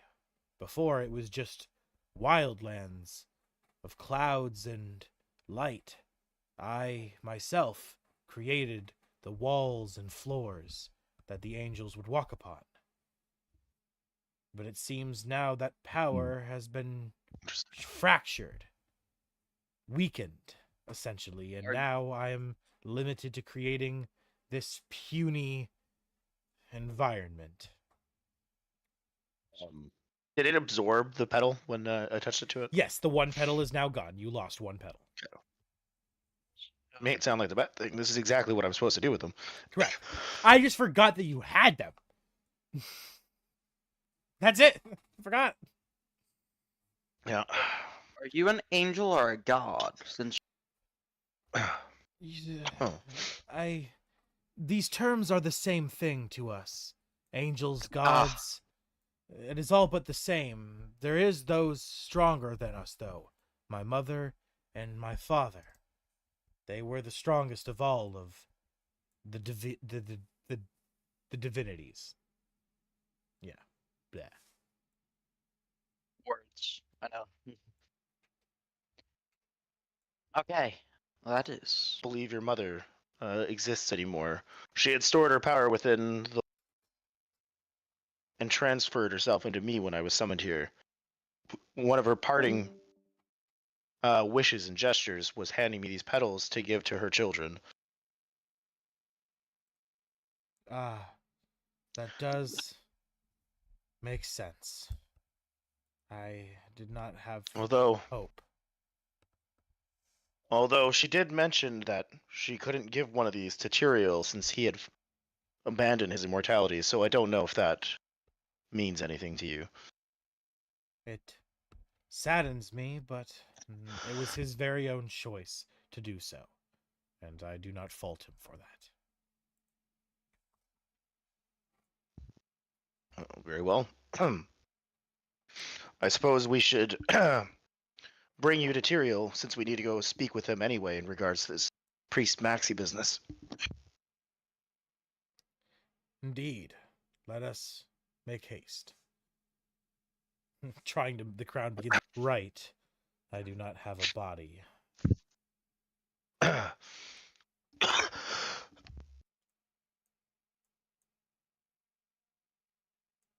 And with that, I assume. Okay, sorry. Woo. I assume you begin to make your on way out. our way out, I'm gonna put my hand on Atlan, and I'm gonna hold the book out to him. I know this is, and if you're not in the right frame to spearhead it.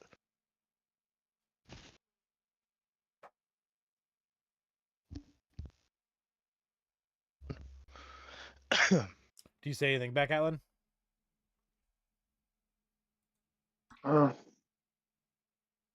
No, I don't. I don't think he's still processing. So he's hearing you. He's making eye contact like that. So as I'm holding out the book, you kind of walk away from it. No, I don't go anywhere. I'm kind of here. I understand. I guess we'll see this through for you.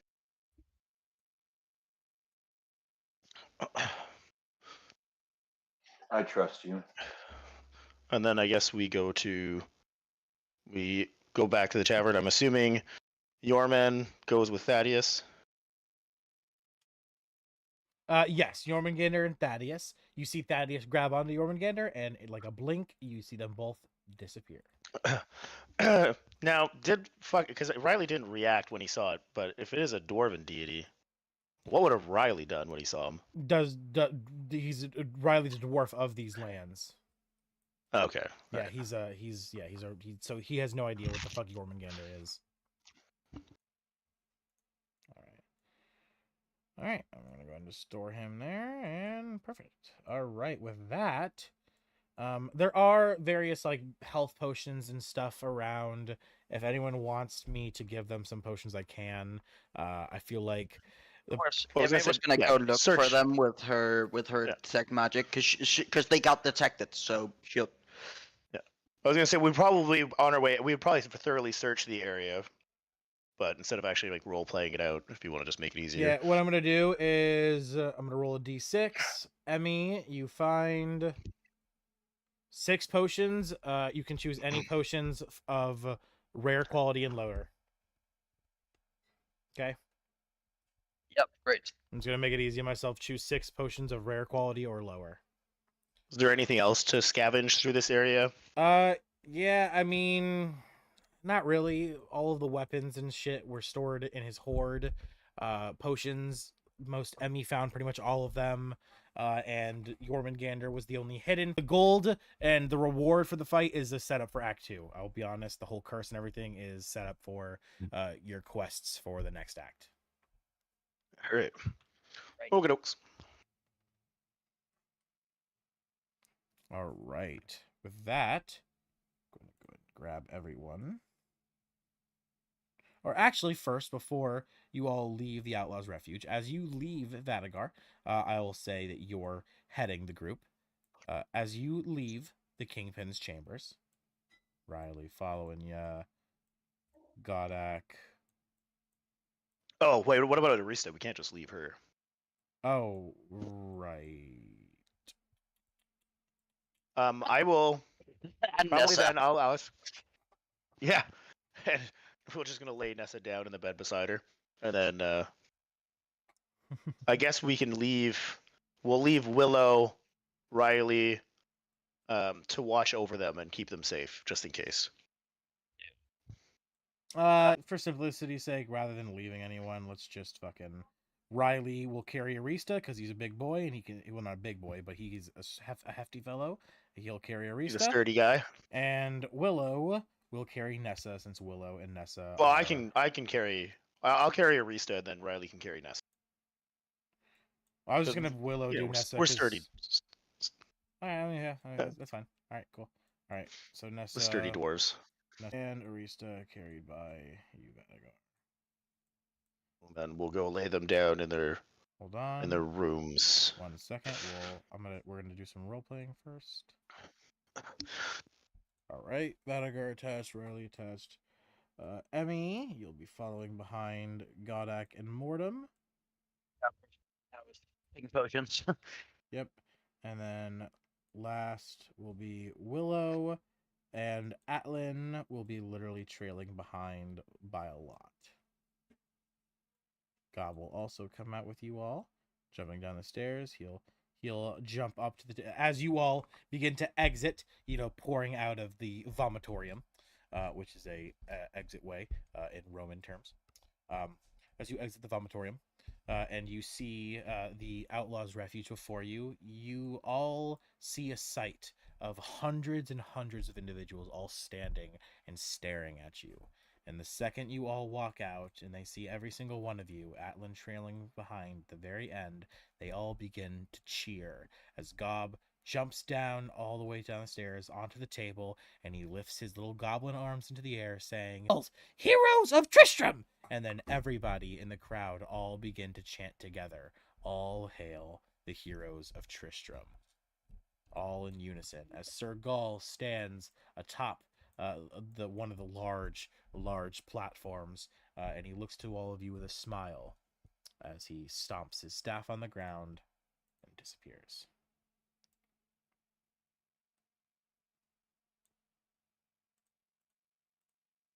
In this scene, Emmy will just hold up the fairy, like, or not the fairy. What am I saying? The ferret, full Lion King style.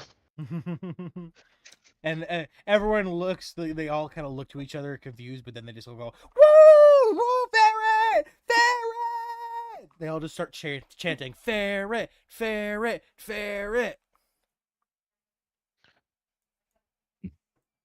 What happened? So, did both those other guys that tried to jump in the fight there at the end, did both of them are just vanished? Oh yeah, they're both gone. Like the guy I found that we used to talk to Luca and the. Yep, they're both just disappeared. Okay. You look around the crowd trying to find them, but they're both just gone. Gotcha.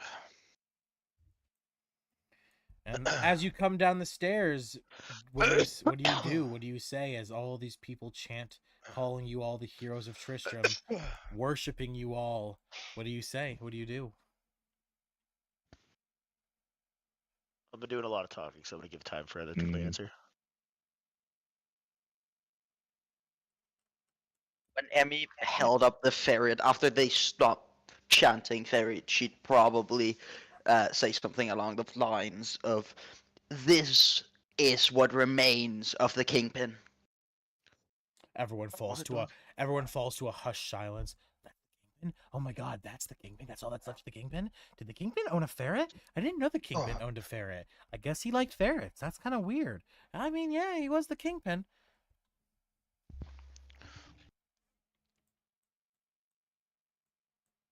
As the crowd falls to another hush, as it looks like they're all waiting for you to give a speech or something. And under from the kingpin, I'd like to say that everything's over and you are free, but we still have one more matter to discuss. And then perhaps you can leave this place and live in Tristram alongside the rest of its residents. Just gonna say, you guys could totally do this as a situation where you bring them all up and you're walking in front of them, and then Priest Maxi runs up "What are these people doing here?" And then you hold up the book and you expose him in front Well, of. I wanted to go talk to Tyrael first. Is Tyrael? Hold on, I forget. Because we got the crown, and it's his church, and yeah, he should definitely be the one coming with us about this. That's my bad. I was mistaken for my Friday campaigns. Tyrael's gone in my Friday campaigns. He's missing, so I forgot he's not missing in this campaign. So when you kept saying you were going to talk to Tyrael, I was like, can they even do that? I thought he was gone, and that's why. Okay, all right. So, all right. So you say this, and they all chant. They cheer even harder. They're all very happy. They're ecstatic about this. As they all begin to make a way. They all begin to make a way, they all begin to part, making a pathway, clearing the way for you to get to the elevator that leads out back to the statue.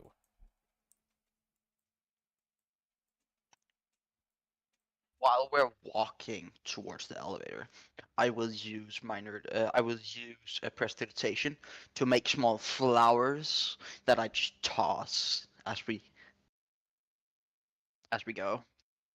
Yeah, but as you guys make your way through, Basically, being a flower girl. they all it's like that's I can't remember what it's from, or I can't remember if it's like Hunger Games or something. But that's Every wedding, you just put the flower girl tossing flowers Yeah. up.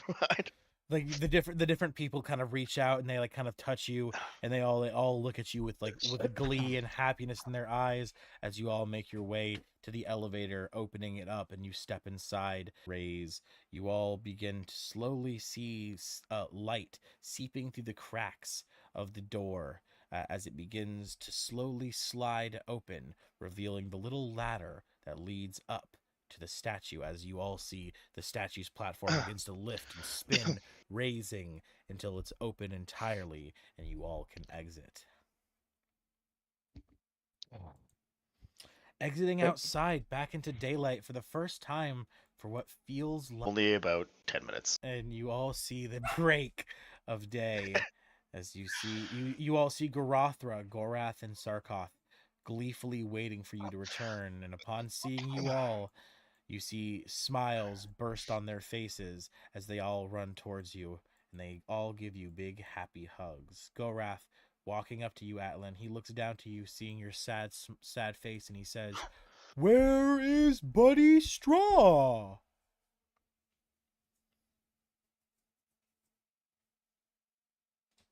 After a moment, "No, little friend is gone? That makes Gorath sad. You must be sad too, Atlan." And he puts out his hand, offering to let you step up on it. He says, Let's go. We can try to remember him." sounds good, buddy. And you step up onto Gorath's hand as he lifts you up and he places you on his shoulder. And I'm just gonna lock initiative. As you guys just go to like the outskirts of the town, just walking towards the the exit, but you guys just you just begin to wander, just looking around. You visit the grave sites and everything, and you and Gorath just spend some time together, just reminiscing and remembering Straw and everything you all did together.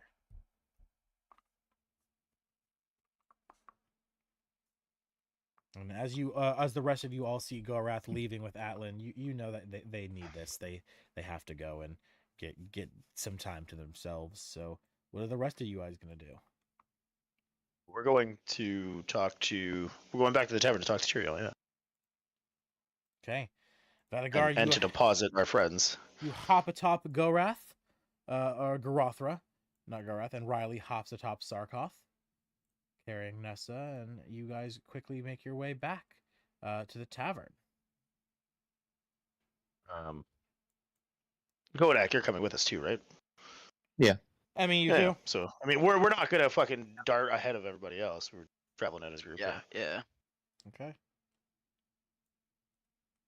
And then, As you guys get to the tavern, you hop off Gorothra and Sarkoth, the two of them, giving you guys some, like I said, some more hugs and everything before you send them back to the private stables. Oh.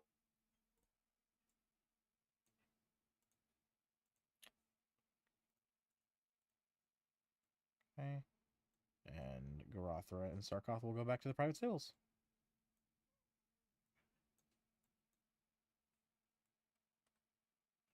You guys enter the tavern. I need the batteries, but I said, can you leave Gorothra and Sarkoth outside? I'm gonna tell them that I want to accompany me somewhere in a moment. Okay, gotcha. And then I'm gonna off mic here again in a second because I need to change. Okay, cool. All right. We will go ahead and take this opportunity to take a quick 13-minute break. We will return at 5:30. Ooh, this is also the time where I can get all of your guys' opinion on the new We Will Return screen. Everyone watching the stream, what do you guys think? Oh yeah, that's a great screen. Oh yeah, I like it.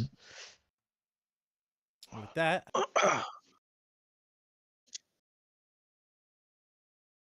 Wait. So what's going on? Oh, just break time. have a stream for we're break. Oh, gotcha. Okay.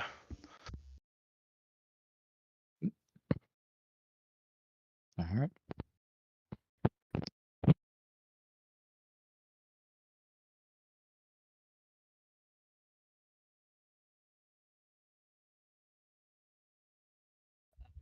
Please do remember, Laughter, that you are still visible on Discord. Hear me. You're still streaming on Discord, so just remember, your video is still streaming. Yeah, that good. Yeah, just so you were aware, instead of like thinking you're not.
Oh yeah.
back. Yep. Welcome back. Welcome back. Welcome back. Welcome back. So I'm yeah, here. y'all thought the B back screen's cool. Oh yeah, I love it. One thing you do one for the individual campaigns though. Make it yellow. Make it white. I mean, just like I made this one blue and white. Yeah, customize it for each. Yeah, or you could even put on the characters. Oh yeah, I totally could. I totally could. Like actually like put them there. Yeah, I just gotta find yeah. a way to make it look good because it's an AI image and Oh the yeah, art of style doesn't course. fit. But I can definitely figure something out. I can definitely try. I mean, you could always like pop our character images. Yeah, that never works. I've tried that 1,000. You have to have like a. Ah, I have to pay.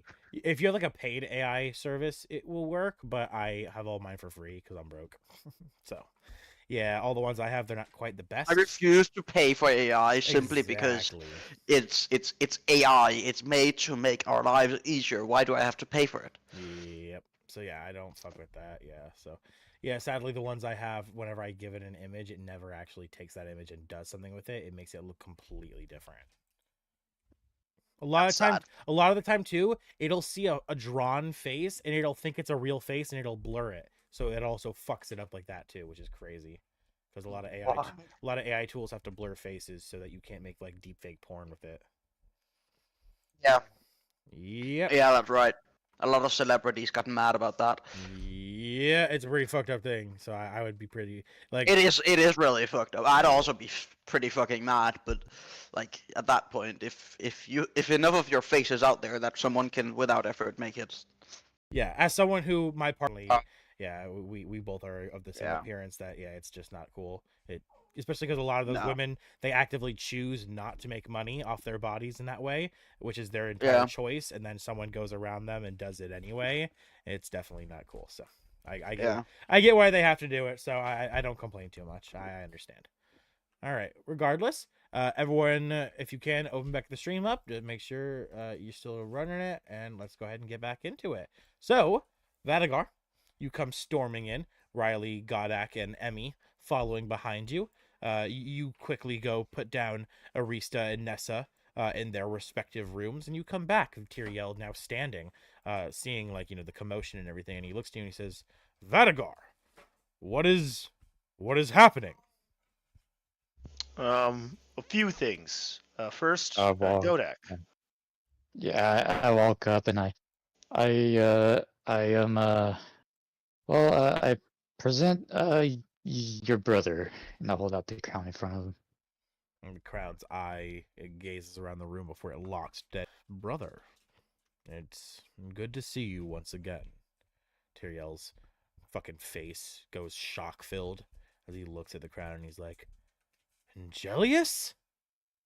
Yes, it is I in the flesh. What has happened to you? Ha, I have no idea, brother. As Tyrael like asks to hold the crown. And I sort of hand it to him. He looks at the crown and he says, I am as a big brother should. Don't worry about it. It's not your fault. You had others to protect looking around the town and the tavern. And the crown says, and it seems you've done a mighty fine job. You've protected these folk, even from this supposed new disaster. Just as you did against Diablo, and just as you did against our brother. Tyrael begins to get teared up, obviously, and as he holds the crown very tight. And he says, I believe I know a way to get you out of there. Let's see. And he walks over, still holding the crown. Walking up to a box. Closed box. As he pops open the top of the box with just his fucking gauntlets in his hands. And he reaches inside and he grabs out a mannequin. Raising the mannequin up, he locks the joints in place. Little gears and such slide and close so that the mannequin is standing upright. As he takes his hand on the crown, and then he places his other hand onto the mannequin's head. And you see his whole body begin to glow gold as you've seen him do a few times before. The first time being when he cleared the path for you to escape Tristram and to enter the monastery. And also the same glow that you know to be the magic that causes the way shrine stones to work. The same magic you know Tyrael to be very limited on and be running out of. As he pumps a large portion of what he has left into the crown and into the mannequin. And after about 30 seconds of his body glowing gold and a blinding flash exploding, you then see the mannequin begin to grow features, flesh, skin, meat, bones, nerves, eyes, as it begins to come to life as a naked man. He's blonde haired, about in his looks to be in his like mid 40s, rather toned body, you know, pretty tight abs, fucking schlong hanging down pretty far, and he's just oozed. As he looks to Tyrael and he says, "Brother, it is good to see you in the flesh, but now I am sorry to say you are like me, but a mere mortal." Apparently Angelius, looking down to himself, looking around, he sees all of you and he says, friends! Thank you so much! As he comes running up to you. I don't have an image, obviously, because I can't fucking have an image of a nude dude running up. But he runs up and he goes straight to you, Vadagar, and he tries to give you a big hug, which obviously, you know, you're short and he's normal. I'll float up. Thank you. Normal. You quickly float up. Perfect. And you greet him for the hug. And he looks to you and he jumps back and he says, "Well, thank you so much, all of you." And he goes to Godak and he gives you a hug too, Godak.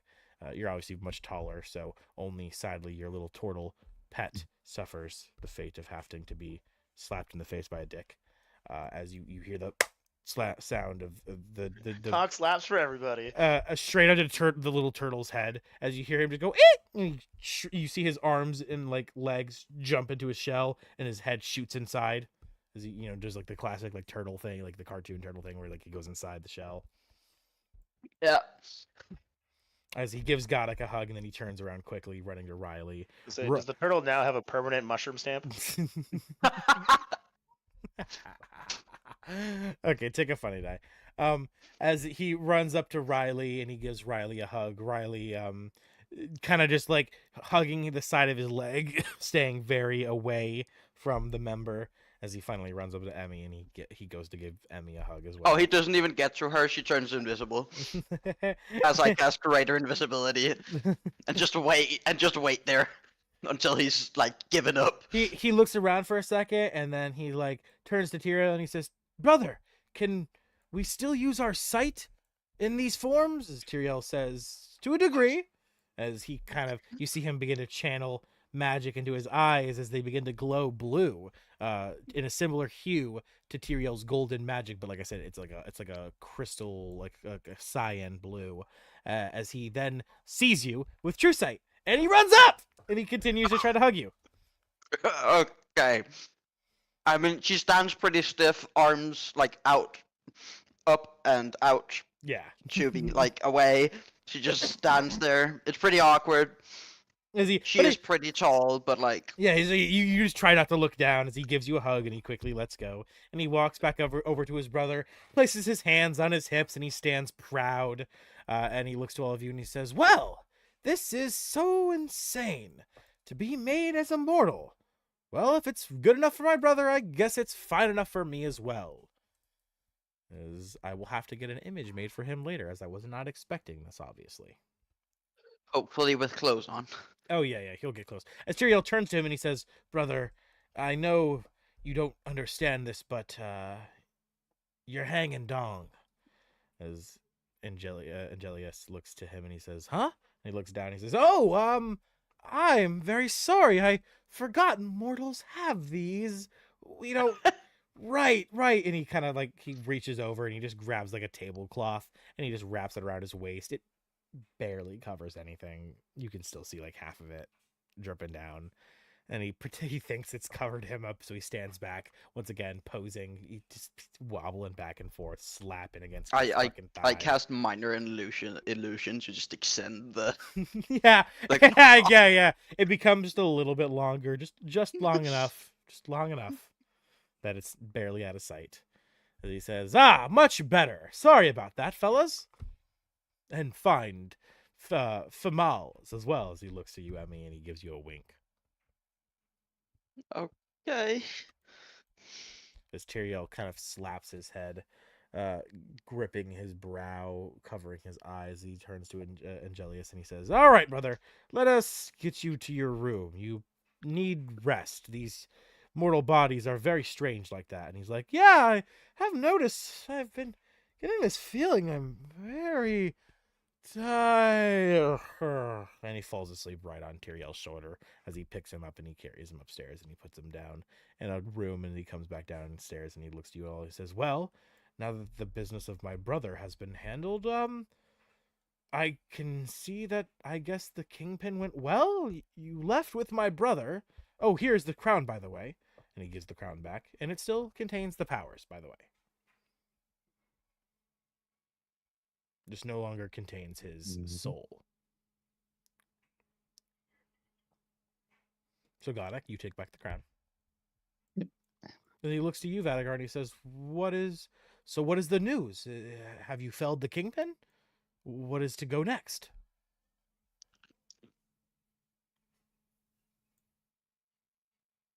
We don't hear you, Vadagar, if you're talking. Yep, my bad. That makes yes. sense. That explains it. Unfortunately, Atlan would have been the best one to handle this. However, we have lost Straw during the fight. Atlan's rather hard. Tyrael hears you say this, and he becomes heartbroken. He says, "Oh, Straw is dead. One of my finest soldiers has passed on." Furthermore, I'm sorry to cut your grievance, but Frexy. Well, yes, of course, Vadagar. He takes it and he begins to glance it over, and he says, "Oh, oh, oh, oh." It goes from shock to disgust to anger, just a range of emotions as he just continues to flip through the pages. As he looks at you and he says, This is enough to take back my seat as the head of the courts of justice." I say we should go confront him now, but I felt like it is your church, so you are best to spearhead this. No. I think what is best is we hold a celebration tonight. A feast. For an unknown reason, we gather everyone in Tristram, every single soul, and at the tavern, we show them all who Maxi truly is, and we detain and we bring those people back to the surface where they belong. Ralph, if that's the way you wish to proceed. Unless you have a better plan, please speak now if such is the case. My original plan was to follow out. It is his church, it is your church. I merely... And you would think to yourself that, if Atlan were here, he'd be following whatever Tyrael wanted to do. So. Also, Tyrael would say, "Well, that is not a terrible idea. I do fear if we were to enter the church's domain, they might attempt to lock the doors and make sure we never exit again. And then explaining the bloodshed to people after might be a bit harder. I do not think we couldn't handle it, but as I said, explaining to everyone of the town why we slaughtered Priest Maxi in his own temple might cause some problems." Again, I leave it to you. I know if Atlan were to spearhead... You're cutting in and out of that, Agar. Oh. Okay, give me 1 second. No problem.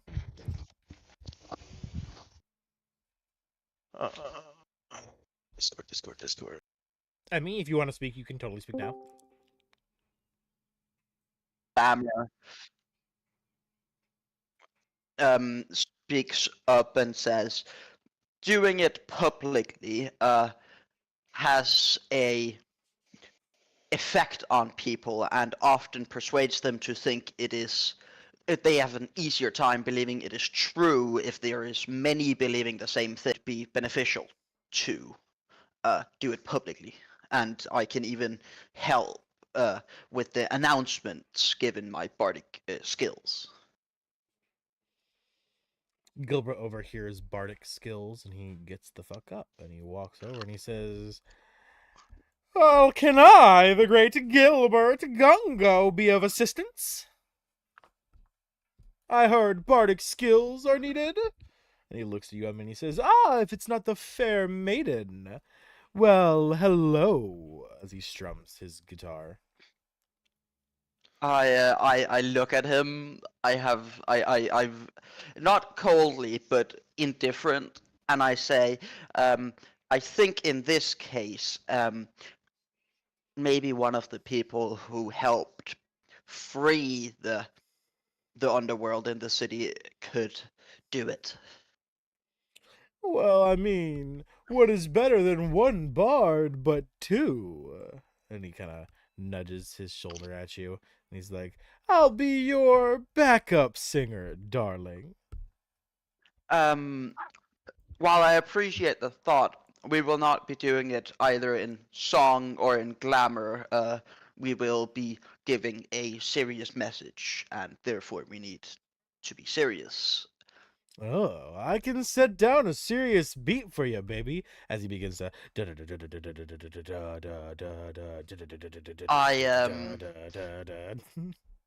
I believe music would undercut the seriousness of the situation. To be a good bard is also to know when to play and when not to play for dramatic effect. All right, baby, you're saying that silence speaks louder than music here. I get what you're laying down. As he kind of moves over to the other side and he says, "Well, very well.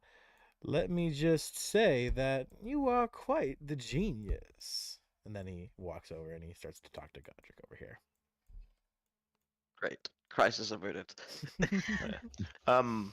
Yeah, and Tyrael, I know that Atlan's not in his right mind, but I don't believe his intentions were ever to kill Maxie. Regardless of the situation, I think it would have been more to have him detained or imprisoned. Oh, of course, Vadagar. I was just speaking that if we were to enter the church and attempt to show his corruptness there, that his loyal followers might lock the doors and attempt to not let us leave. And in a situation like that, I don't think we would have much choice but to remove his head from his slimy, slithery shoulders. Or rendering him unconscious. But that brings up another point. Again, we will follow whatever you ask, but if his followers are in league with him, would that not be a good opportunity to rout all of them? Instead of letting after we imprison him in a public space, his followers could slip away as well. It's just another thing to consider. Worry not, he is not. His followers are not like the head of a hydra, where he is but one of many intelligent ones, and cutting one off simply leads to the others thriving. No, it is more like. Do you know what a rat king is? No, but I know rats are still going to be rats, whether they have a king or not. No. A rat king is when many rats, stuck in a small environment, accidentally tie their tails together. They conglomerate into essentially a hive mind. But when one of them dies, it begins to drag the rest of them down, slowly causing rot, decay, and disease to fester until each and every one perishes the same fate. That is what I believe will happen. We kill Priest Maxi, the smartest of the rats in this swarm, and the rest will simply feast on his corpse and ideologies until they all fester and die the same fate. I'll leave it to you for whatever you think is best. I was just providing insight or multiple avenues. Of course, of course. If his organization was more intelligent, where he had anyone other than Khan who was, competent, I would be indeed worried of his followers causing problems, but they are all but But mountain folk convinced of bad things by a mind washer, a well, brainwasher. keep in mind that he does have ties to our main foe.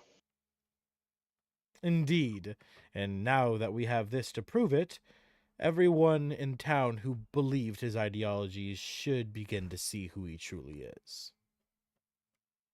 All right. Yeah, this journal also contains pages of him admitting to working with him and the Dark Mage. So yeah, this will prove everything. Jokes. All right, as you hand it over to him entirely, right? Like he just has it now. He's holding on to it. Yeah, I handed it to him. Yeah. Like I said, it would have been Atlan taking care of this, but since Atlan is to be grieved, I provided it to Tyrael for him to take care of. All right. Tyrael says that he will have the barmaidens spread the news of the celebration to be had tonight, and in the meantime, you are all given some downtime. So what we are going to be doing is for the next hour from 6 to 7, I'm going to do downtime for all of you guys. I'm going to go one by one. I'm going to give each of you 4 slots. We're going to take the time to really role play everything out. After your 4 slots, we're going to go to everyone. We're going to start the party, the celebration, and then that's where we're going to wrap up today's session, and we'll pick up there next week. Okay? Yep. All right. So with that being said, we all have an hour for downtime now. So, who wants to start? You all get four slots. Like I said, I'm not doing makeup time for missed downtime. It's just what it is. So we're going back to the regular Yeah, downtime. 100%. So everyone gets 4 slots. What does everyone want to do? I was gonna say, can we start off with Atlan since he's been quiet the entire Yeah, session? Atlan. We cut to you on Gorath's shoulder. You're in the cemetery. You just sitting upon him as he walks around, looking to all the different graves. Yeah, I mean, Alan probably after getting back to town, like you said, he'd probably wander outside the castle or the town walls for a while, just kind of reflecting, um, stopping here and there to make a prayer, or you know, as he lets his mind wander a little further and reflect. But after a few hours, he's pretty. Let's say like strong mentally, right? So he does well. While it was a significant blow, it's not the first time he's dealt with death. So I don't think he's like, you know, and looking down to Gorath. depressed for days. Yeah. Yeah, looking down to Gorath as well. You see your big buddy to your side as well. You know you have other compatriots and allies that them to be there for you and to rely on. Right. So once he's felt he's done his, due respect and spent enough time to reflect, as he has done before for others, he'd head back to town and go about his usual business of checking on the tavern, the orphanage, the caravan. Yes, your caravan gold. Let's go ahead and roll that for this week. So for your regular, your currency from the town, you earn a total of 150. You sell 150. Okay. And as for your caravan, you sell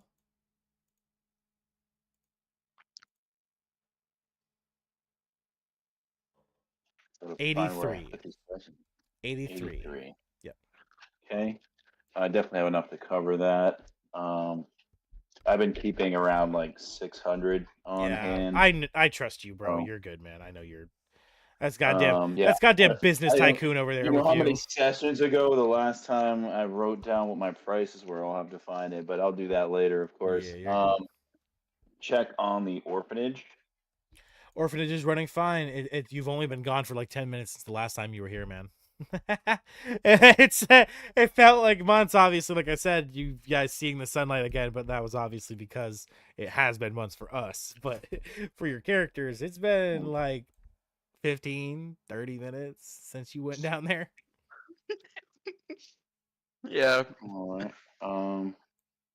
Yeah, so Orphanage is doing fine. It's pimp chimping. Yeah. That's a lot of product to have sold in 15 minutes. That's a week's worth. Oh yeah, yeah, true. it's a week's worth. Yeah, but like I said, it's because technically speaking, it's only been We just calculated on the downtime. yeah.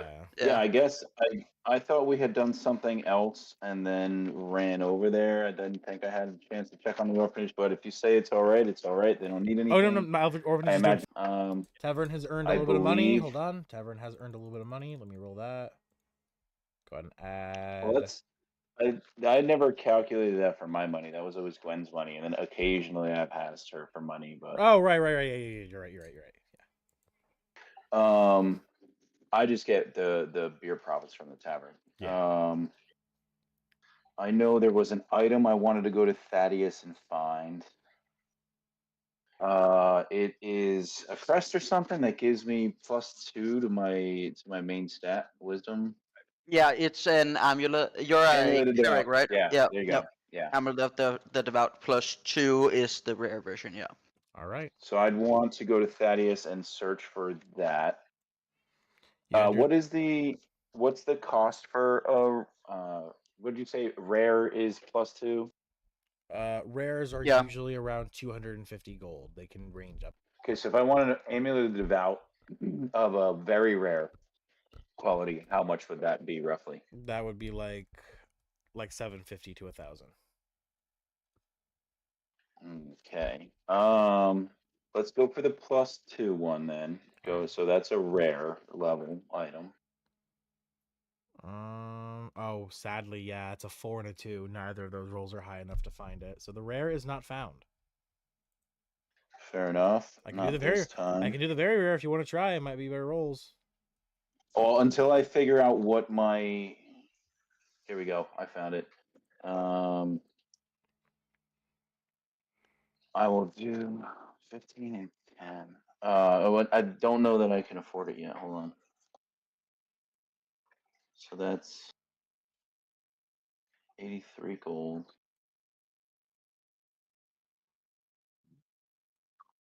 225 gold.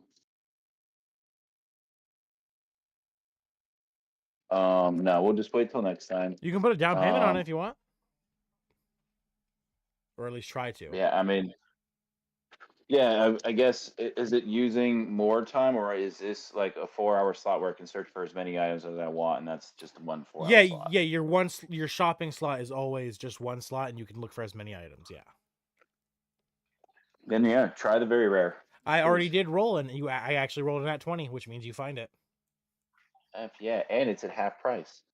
Yeah, so it goes from 750 800 to 400, so it's 400 gold. It's 400 gold. Oh, I can pay for it. All right. So that is the Amulet of Devout +3. Yeah.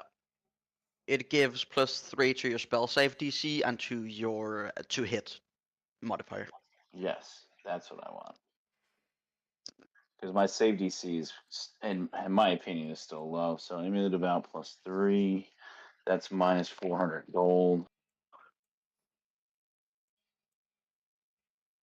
And then I was going to ask Thaddeus. I know Gorath got the Elven armor or something a few sessions ago. Mm-hmm. But I wanted to see if maybe or armor of the Elven Barbarian, right? Yeah. If there was something else that Thaddeus could think of or knew of that had on hand that might help him be a little bit more durable or powerful. Oh yeah, for sure. A giant weapon would be great for him. Yes, maybe something that does some sort of what do you call it? Like fire damage or cold damage or special damage. Okay. There are the flame tongue ones that I can think of items. Yeah, I like that. I like the flame tongue. Flame tongue mace? Yeah. Okay, that'd be cool. All right, I guess let's start at +1 because that's a good portion of my funds on the amulet, so I don't have a lot more to throw plus around. ones on uncommon. You automatically find those. That's 150 gold. Okay, yeah, I can afford that. So that'll be my shopping trip. All right, Gorath is 150 given gold for you said a mace, a flame tongue, flame tongue mace. Figured that'd be a cool weapon for Gorath to wield. It's a big mace. +1. Yeah, I definitely was thinking like a hammer for him, so you're right on there. Hell yeah. That's my shopping He looks at you slot. and he I'm says, pretty "Thanks, sure. little buddy. I like it." No problem, buddy. You beat stuff up with that. Oh, I thought it was a popsicle. Okay. I mean, maybe when you're done beating people with it, yeah. Ooh, I do like iron. There you go. All right, and you go. He goes stomping outside, and you're still riding on his shoulder. Where y'all going next? I have not checked in on Billy in a while. Ah, so you head to the tavern, and as you get close to the tavern, you see outside is Garothra and Sarkoth. Next to Garothra is Oa the guard, and next to Sarkoth is Billy. Sitting atop Billy's shoulder, you see his little pet Fernando.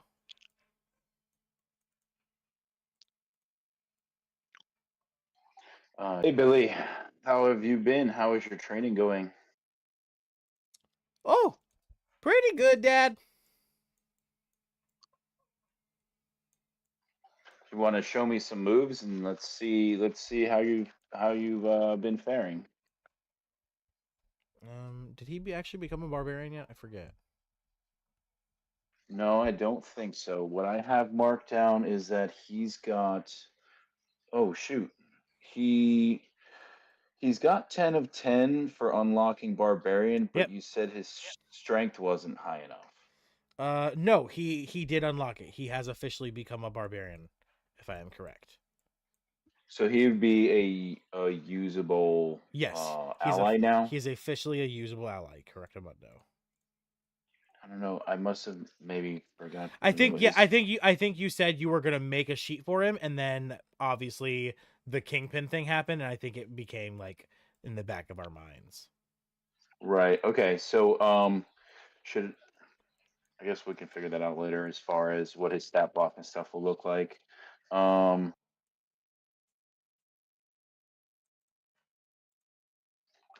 guess I could just train something because I all my upkeep is done. 3.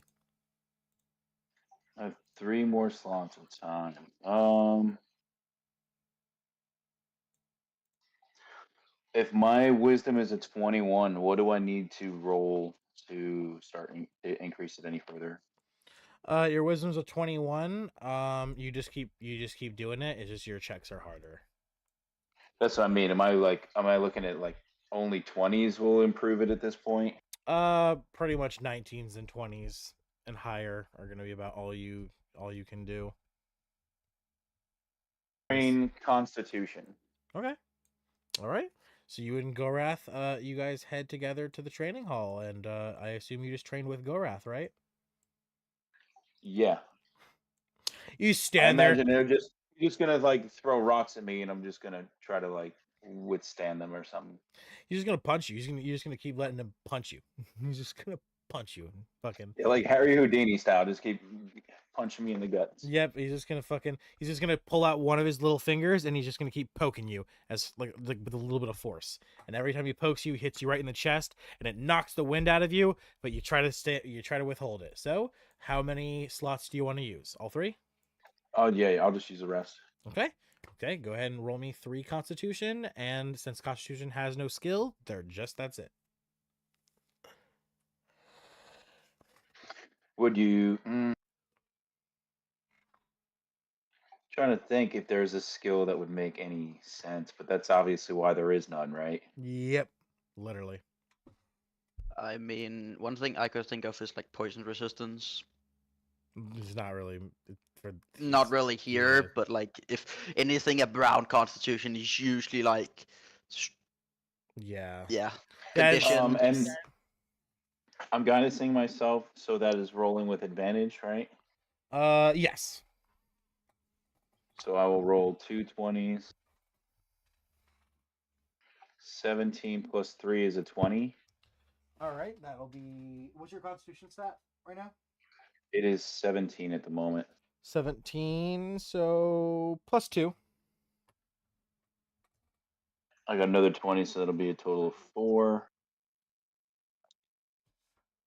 And final rolls, that's a 21. So another +2, I guess. Yeah, another +2. All right, so I'm at 17.6. Okay. All right. And that's on my downtime. I'm going to imagine that after this, we're taking a long rest so I can start resetting my spells and stuff like that. Yes, yeah. Everyone, go ahead and officially take a long rest now. Obviously, we're gonna do the party thing. So, before we wrap up your downtime, Atlan, you head back to the tavern. You leave Gorath outside, and you head inside. And Tyriel informs you of the plan. You see.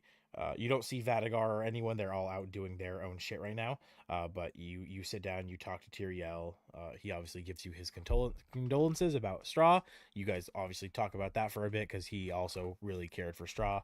And then after that, he tells you about the plan to expose Priest Maxi at the party tonight at the tavern. I tell him I concur. I think that's his plan is probably the best course of action, and that in my current state, I hope that I can control my actions once if it comes to fighting him. He says he completely understands, and he just asks that you make sure not to go overboard. I will do my best, and now I must rest. All right, and Atlan, we cut from you over to the next person who wishes to go next.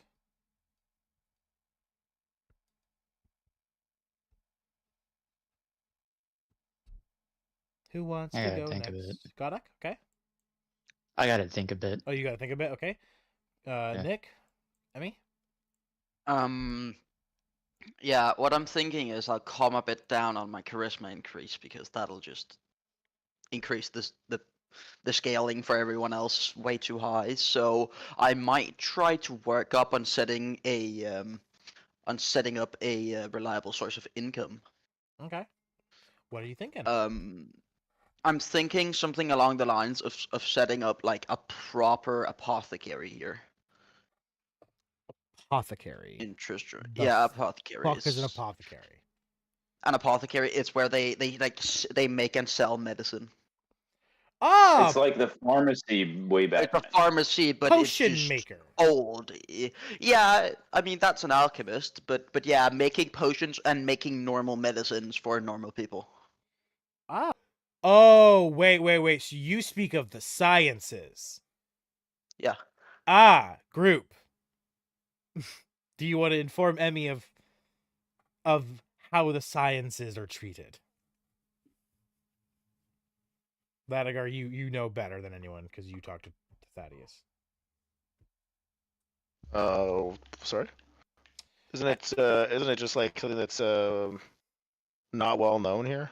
It's not accepted currently. Well, actually, right. The only reason it's not accepted is because Priest Maxi. So as soon as you handle that situation, since Vadagar, it's been a while. To be fair, I understand he. Yeah, it's doesn't been remember. like almost 2 months. I guess. Exactly. So Thaddeus has informed Vadagar and the rest of the group, Godok and Atlan. Probably not you. I don't know if you were. I don't think you were with us. I think this is when Xerix was still with us. But the sciences are seen as like bad. They go against God because they're not the usual shit that you The get. usual medieval science is witchcraft.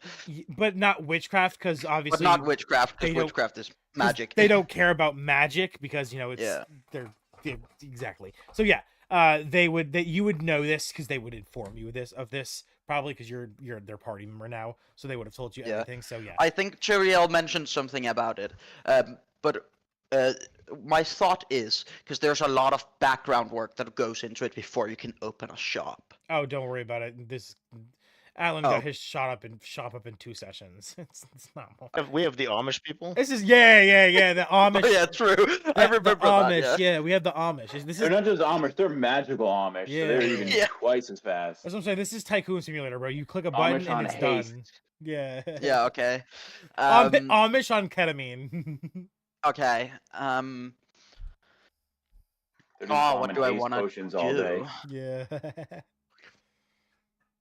Um. But yeah, I definitely say just wait till next session and we can get that going. Yeah. Okay. Um.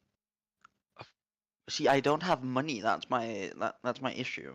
So I'd bounty. like to just. Yeah. Do a bounty. True. Is there a bounty I can do? Oh, there's always bounties are just I let you do rolls to like you go and Oh. fight a troll that's outside town or something. You know, we just do some rolls and you see if you win and you get a Okay. reward. All right. So Okay, great. How many bounties? I'd look at the rewards first. yeah, so rewards will depend on how many slots you want to use. You can choose a 1-slot bounty, 2-slot bounty, 3-slot bounty, or 4-slot bounty. The average income of a 3-slot bounty. What do you think that is? If you succeed. I'd say a slot is like 100 gold, like So- give or take. So yeah, a 3-slot bounty will be fine. Okay, so you do 3-slot bounty. Okay, all right. Yeah. I will give you some options. Let's see here. Preferably something that's not immune to charm. There are a few zombies in old Greta Guildwitch's basement. She needs them dealt with. It's a 3-slot bounty, and it pays 350 gold. We've got Erwin Erdtree. His cat has turned into a monster. It has eaten his dog, and it needs to be killed. That is a 3-star bounty. That pays 325 gold. And let's see, one more.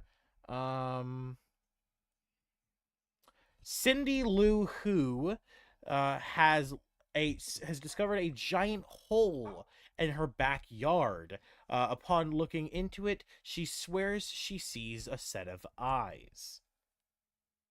She doesn't want it in her backyard anymore. Which mission? Zombies are the monsters seem the most dangerous right now. The hole you can walk around. The zombies are in a basement. I think I'll choose the cat that's turned into a monster. Okay. All right. You head to Aaron Erdtree's house. Given the location by the bounty, it takes you like 5-10 minutes to get there.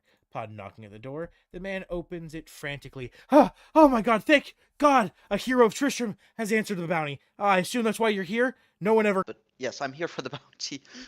That's why I have so many pets. But don't worry about it. And he opens the door and he lets you come inside. And you come inside and you hear in the distance, in the very back of the house, scuttling and just angry cat noises.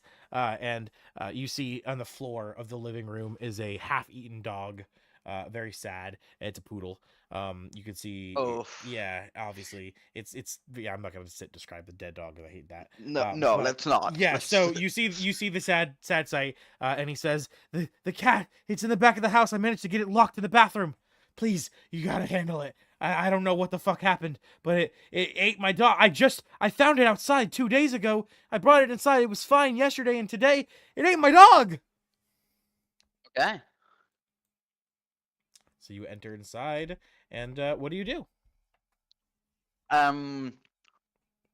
My initial thought is checking if there's any magic arrow. You fucking feel magic pouring out of the closed door. The door's still shut, obviously, and locked, keeping the monster in the bathroom, but you feel magic pouring out of the bathroom door.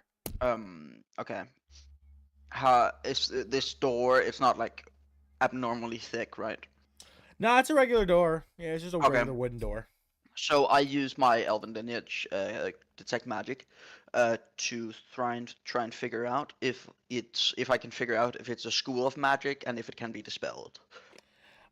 You instantly recognize the magic with detect magic. You recognize it to be you recognize it by some strings. You see a purple string coming out of the bathroom door, floating through the cracks. You following the string, you see it leads to a window that has just a little bit of a crack in it, and it escapes, leading into the sky. You recognize this to be one of the Dark Mage's puppeteer strings. Initial thought is close the window and try to cut the string. The window upon closing just like pinches the string. It still Okay. escapes. Okay, so it's still escaping. Um, um, I will make sure he evacuates the house for now He with gives all you his pets. he gives you the key, and Yeah. he takes the other cats Yeah. that he has, and he leaves. So I make a little maze in the house to lead into like a big room should it be needed, so I can run if needed. Right. You start Um, setting up furniture and moving things around. yeah, Okay. I'm setting up so that if I need to run, if it instantly overpowers me, I can run, get around. And then I open the door, and the first thing I want to do when I open the door is cast Dispel Magic. So you open the door and you cast Dispel Magic. Roll me Arcana. Yeah, I will roll you Arcana. Oh wait, you're charisma based like Vadagar. I'm So yeah, I'm charisma based. rather roll me a charisma. Just flavor it as Arcana instead. Well, there is a spell casting roll, so I'll just use that. Yeah. Just use that exactly. Yeah. I get ready to open the door. I take my flute up. I now roll. I play my tune. Not that well. I rolled a 12, so that will dispel that. I don't know if it dispels. That would dispel up to a 5th level spell. Yeah. So you play your. You see a tiny little black kitten just sitting there. It seems maybe it's worked. That is until its mouth opens and it's revealed to be a flurgle. Does anyone know what flurgles are from Marvel? Oh I yeah, think so, yeah. it's those super cute things that actually like are super dangerous, isn't it? Yeah, they're cats that when their mouths Yeah. open, a giant tentacle comes out with teeth. It's vile. It's scary. It's a flurgle. Okay. And its tongue lashes at you, and I need a dex save. A dex save. I'm good at those. That is yeah, a dirty 20. All right, you dodge out of the way very easily, and you're given an opportunity to react. What do you do? Okay. So in reaction, I will cast hypnotic pattern behind me, so that it will be looking into it. Okay. Um, The flurgle's eyes meet the gaze of the hypnotic pattern, and DC 19 Wisdom save. they fail with a 17. Okay, so it is incapacitated, and I will I will I'll try to see what I can do. So that it's incapacitated for a minute. It can repeat the save each 6 seconds. So I brainstorm for a bit, and then and then I would like to roll Arcana to see if it can be dispelled, and if so, at what like how high I'd need to roll. Okay. Go ahead. So I will do that. Son of a bitch. Don't worry. I just rolled all of the Not checks. 20. Oh, God. Yeah. Okay. So you rolling that time, you find that you see a spot of the thread that seems to be just stretched a little bit too thin. And if you cast Dispel Magic at that specific spot, you'll have advantage on your roll. I will do that. So I cast a spell magic. Way to go! I already used all my 3rd level spell slots. I just long rested. um. So yeah. Don't worry, you'll get all those back. That doesn't count. Yeah, great. It's a 22. That time your magic is strong enough that you create a pair of scissors and you cut through the thread with your Dispel Magic. And as this happens, the flurgle turns back into a normal kitten, and you have Okay. completed the bounty and successfully earned yourself 325 gold. And with all my spare time, I will so not using my last slot, but with the time I have left, having prepared, I will of course make the house normal again, so it doesn't so he doesn't have to Of deal with course. this himself. Yes, of course. I wouldn't like complete the quest to just leave. Informing him that the house should be safe now. All right, I'll be right back. I hear my dog. Yep.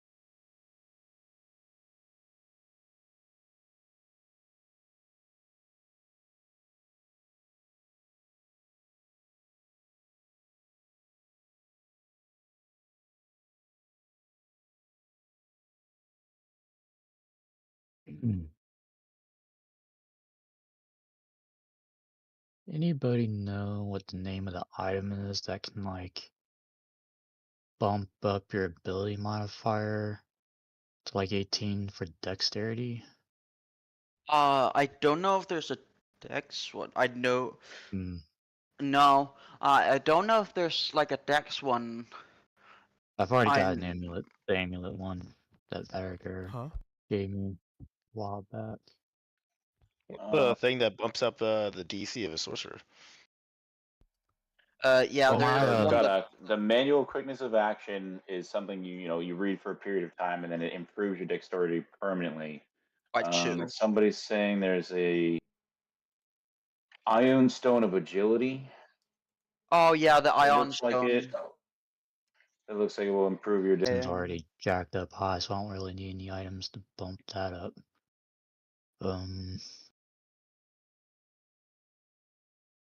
But yeah, the manual of training. That's a very rare. What's the thing that bumps up the DC of a sorcerer? It's the Bloodwell Vial. The Bloodwell vial. Yeah, again in the format of +1, +2, +3. But for the spellcasters, it's of course so much more. So much more stronger because spellcasters are just better. And I already have the druid equivalent. So Yeah, Moonsicle. Well, I mine's not mean, technically a for shuriken. God damn those sorcerers. dogs. Okay, sorry about that. I'm back. Yeah, no worries. Okay. For sorcerers, there's also the Staff of Power you can attune to that sorcerers, wizards. But yeah, for Dex, I don't think there's an amulet for Dex or anything for Dex like that. All right. So, Emmy, with your last slot of downtime, what are we doing? I'm going shopping. Where are You we said- going? Thaddeus? Yeah, Thaddeus. You said 325 gold, right? Yes, you earned 325. Okay. So, with that, I would like to buy a broom of flying. That is an uncommon, and that is Yeah. means it is a it's an uncommon, but it's a 250 gold uncommon because it's a better one. And Yeah. it is an instant find, so he always has it. Okay, so I buy a broom of flying for 250. Correct. And then I would like to. Does he sell potions or is that somewhere else? He sells potions as well. Yes. Okay, so potions of healing. So normal. No, potions of healing greater. So the uncommon ones. How much are those? Those are 150 apiece. Okay. The normal potions of healing are 50. 50. I would like to buy 3 normal potions of healing. Okay. Actually, no, I'll buy 4. 3 for me and 1 for Lila from Alright. her gold. Perfect. All right, you buy 4 potions of healing. You hand over the gold, and the transaction's complete. Yeah. Anything else? No, that is all I can afford for now. All right, which means, Emmy, that will wrap up your today's sessions of downtime, and you make your way back to the tavern for the party. From there, we've got Vadagar and Godak. Godak, you still need a little more time, buddy? Yeah, I've got a couple things. I'm still trying to look at some stuff I want to potentially buy or try to get. About time. Your 4 sessions, 4 slots. I can't speak. Yeah. 4 sessions of downtown, let's go. Never.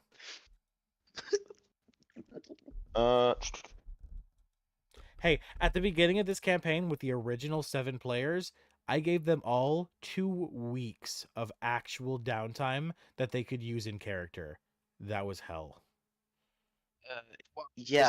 He had it all text based, and it was like you had all text-based, yeah. to get 144 hours or something of downtime before we even started the campaign. Like that was literally before even our first session. Yeah, it was hell. Yeah, okay. That sounds like hell, yeah. Yeah, I fucked up. I've learned. So, Vadagar, what are we doing?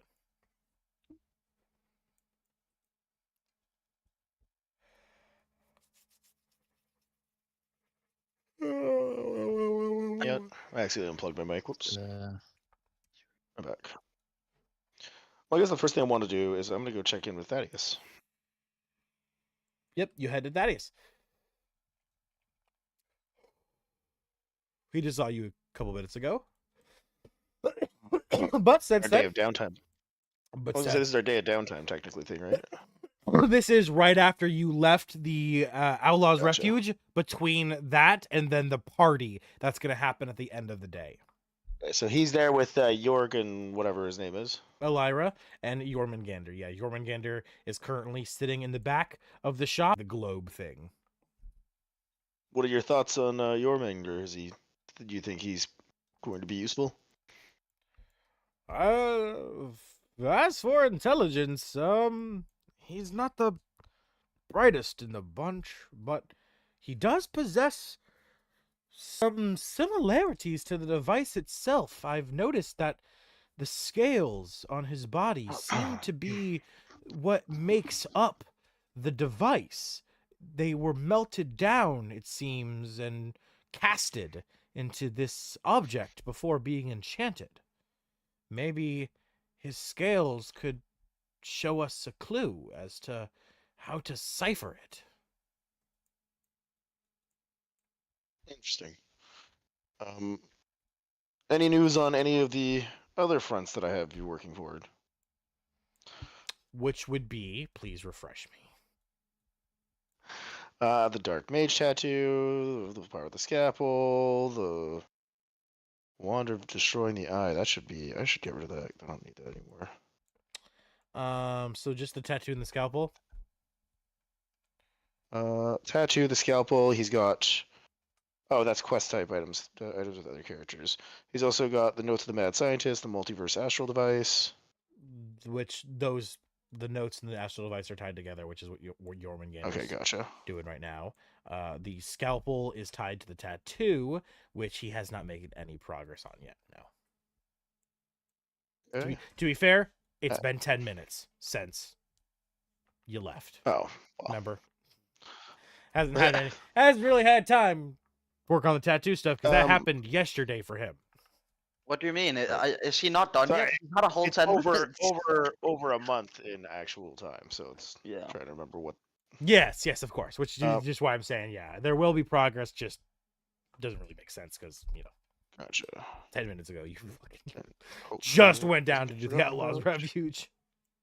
But no, yeah, it's that is still in the noggin. Yeah, that's what I was saying. When you said stuff you had to do, I was like the astral device, and there should be like the tattoo, but that should be about it, right? There shouldn't be anything else. Which the tattoo wouldn't be any progress made yet because Another thing, because I've left so many things with him, and it's like again, it's been so long. So yeah. A lot of the things you've left with him have already been solved. Like the eye was handled, and other shit like that.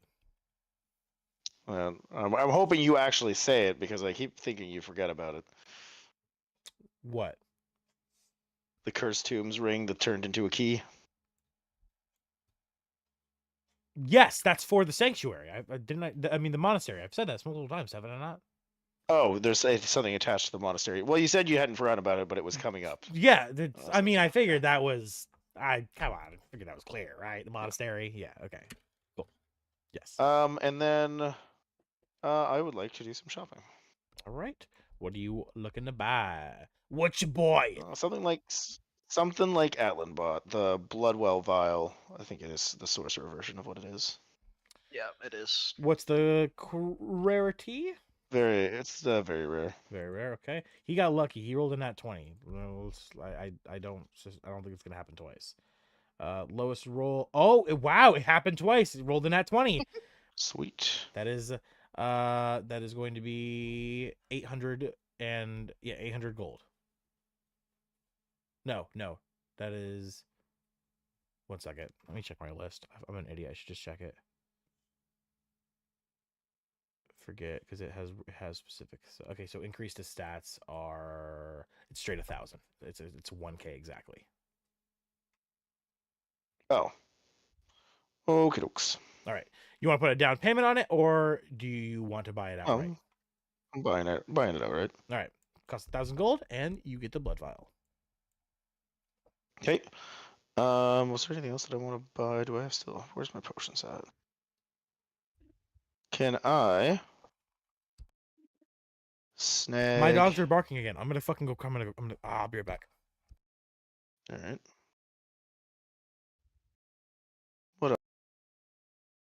There was so much cool shit to buy, but I don't have money. Yeah, you know a lot more about that kind of stuff than I do. I mean, I've played on a I've- couple of West Marches, and at that point, you learn what is good for power gaming, even if you don't want to. I've hoarded my money, so I mean, yeah, yeah. It's just I haven't had Mm. much chance to hoard anything actually, yeah. and I spent it all the first session I was here in the stand-in session and got the book. Yeah, I'm surprised that we didn't actually get any money for that last fight. We didn't really get, other than that crown. Well, it was all cursed. Are we It was- talking about who do we think should get it? Is it just Gadog, you're just gonna keep it, or are we gonna roll to see who gets it? or Okay. How's Yeah, that gonna work? didn't know what because well, when he gave us information about the crown, because it was basically something we can pretty much pass around, I believe. It's just whoever wears it at the moment. Yeah. Actually, Anything want to can be each. big with Yeah, I was gonna say if we each want to create rooms for it, then we can just pass the crown around. That's true. It's kind of like a room of requirements. But since it's such a huge area, I'm thinking we could use it kind of like the Bastion mechanic in 2024, where because it's our home fortress, it is basically a Bastion. So you can like get the different areas that you want. So what I was gonna have you guys all do is just go on. I'm gonna post an AI image maker that it's really good, and I'm just gonna have all of you guys custom make images, like tell the AI what you guys want your rooms to look like. Then just send me the image that it makes, and then I'm just gonna put them all together with a center room, and you'll have a new home base essentially. So we no Oh longer yeah, great. we no longer will have this whole stupid white rooms across the tavern. I can get rid of this dumb map. I can get rid of this stupid little crossway shit, and we can have an actual nice, separate thing. So we no longer have to be looking at everything on the fucking map all the time. We can have like a home base, and then whenever we go into town, we can come back to town. We can come back to Tristram and shit, rather than always being here. I'm kind of sick of always being here. Place we were never supposed to really come back to. Yeah. Yeah, this whole town was meant to die in my envision for the story. This whole place was supposed to die while y'all were out, like doing shit. But then would give you the ability to come back to it at the click of your fingers. Which Then we just stayed. makes Then sense. they just stayed. Yeah. Well, I mean, it's Diablo. Yeah, so it makes sense because it's Diablo. It's the whole mechanic. But yeah, it didn't really ping in my mind. I'm an idiot. It's just my fault. That's on me. But yeah, so Vadagar, you buy that. What else are you doing?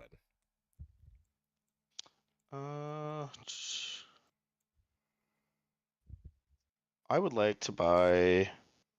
See if I can buy. Where is it? I need my fuck. Or what is it? It's Boots of Haste. Boots of Haste is a rare, I think. Very rare.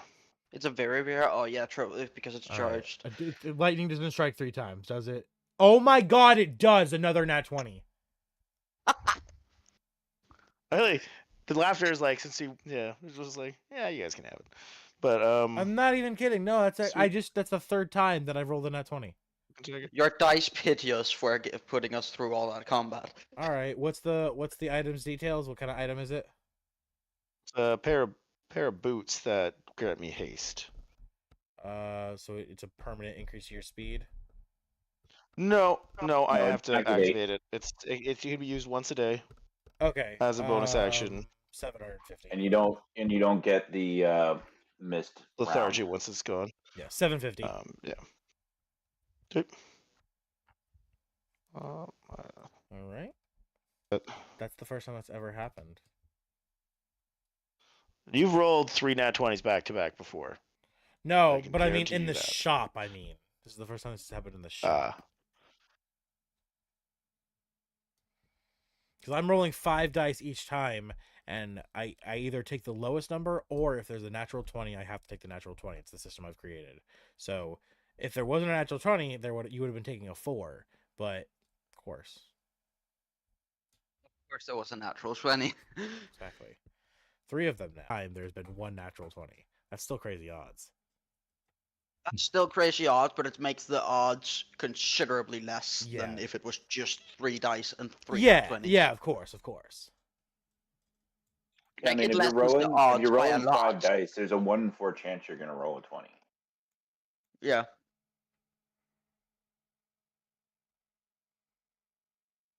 Is that actually how those odds work? I don't think they stack like that, do they? Like, I mean, If you're ignoring all other rolls, if there's a 20, yeah. yeah. That is, yeah. I forget. Because it's just because 20 divided by 4 is 5. So 5 rolls is a 1 in 4 chance. yeah. So it ain't like it's a 1 in 4. It's a 1 in 4D. No, 1 in 16, and then it's a 1 in. I just remember watching a Neil deGrasse, or like flipping a coin is not actually a 50-50 chance. In reality, it's like different. I forget. So yeah, so just like my mind was like, I don't think that's actually like how statistics works. It's like I don't think that depends, because there's stacking statistics and then there's flat statistics, and the stacking ones are much different. Because I don't know. because when you roll a dice, if you roll a d6, there's a 1 in 6 chance that you get every roll. But if you're 1 in 5 and a 1 in 4 and 1 in 3, and eventually you're guaranteed to get it, that's not how dice work, though. So the odds are still pretty it's low. Still random, but if you wanted to roughly estimate, if you're rolling 5 dice, and if you get 120, it's a 20. It's just you're roughly at about a 25% chance to get a 20 or like a high number. Yeah, it's just I've rolled these 5 for like very rare items before, and I don't think there's been a single very rare item. It's always failed. That's absolutely possible. It's always been a 20 on the first time. I was gonna say it's always been like you fail, but it's easier the next time you look for it. Yeah, I think it took me like 3 or 4 times to get my robe. Yeah, but like this time, holy shit, 3 natural 20s back to back to back. That's insane. Yeah, well then, what about can I look for a potion of supreme healing? Sure, fuck it, why not? Let's let the dice roll, right? That's what they say in Vegas. Oh. Sadly, if that was the case, you would have gone bankrupt. Lowest roll this time is a 12, which means you do not find it. What about adding a d6 from Zephyr? That's not how the shop works. Okay. All right. What about superior healing? That is a rare, right? Rare. Yeah, it's just 2 dice. Wow. With 2 dice, the lower one was still 7. Sadly, no. Okay. This is to make up. Pick up 2. This is to make up for all the fucking natural 20s. Yeah, that's right. I will just buy 2 regular potions of greater healing. How much does that cost? They are uncommon, so I believe they are 150 apiece. Mine is 300. What? Plus 2. Okay.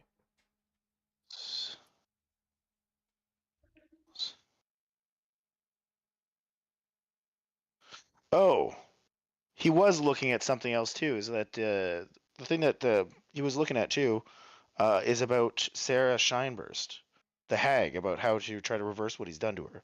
Oh, that all has to do with figuring out that shit, and his notes, of course, too. That's all. Yeah, it's all tied to the same circle.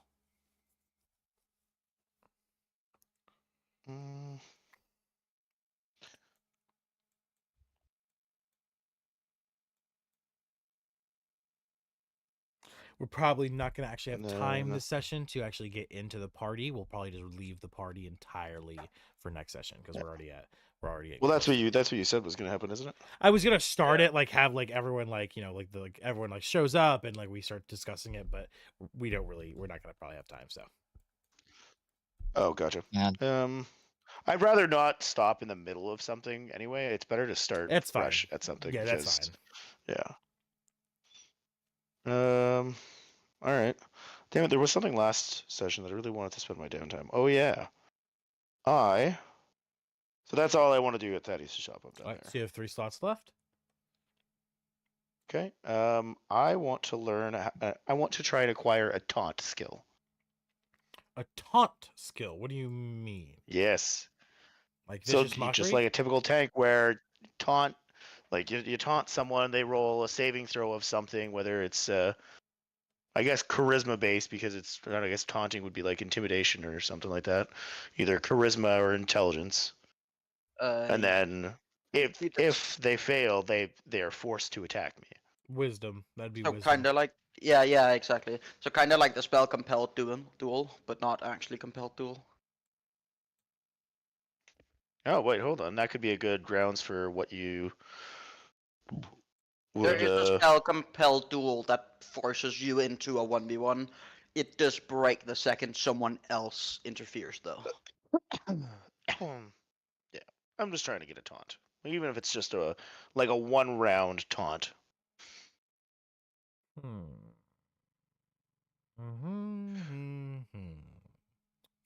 Let's go talk to Brood.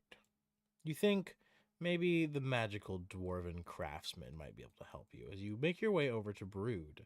The stranger is no longer here. Get rid of him. Put him elsewhere, wherever he is now. Let's say he's over there. All right. So you enter into Brood's blacksmith. You see him in the very opposite side of the forge, working hard with the steel. As he doesn't notice you enter like normal.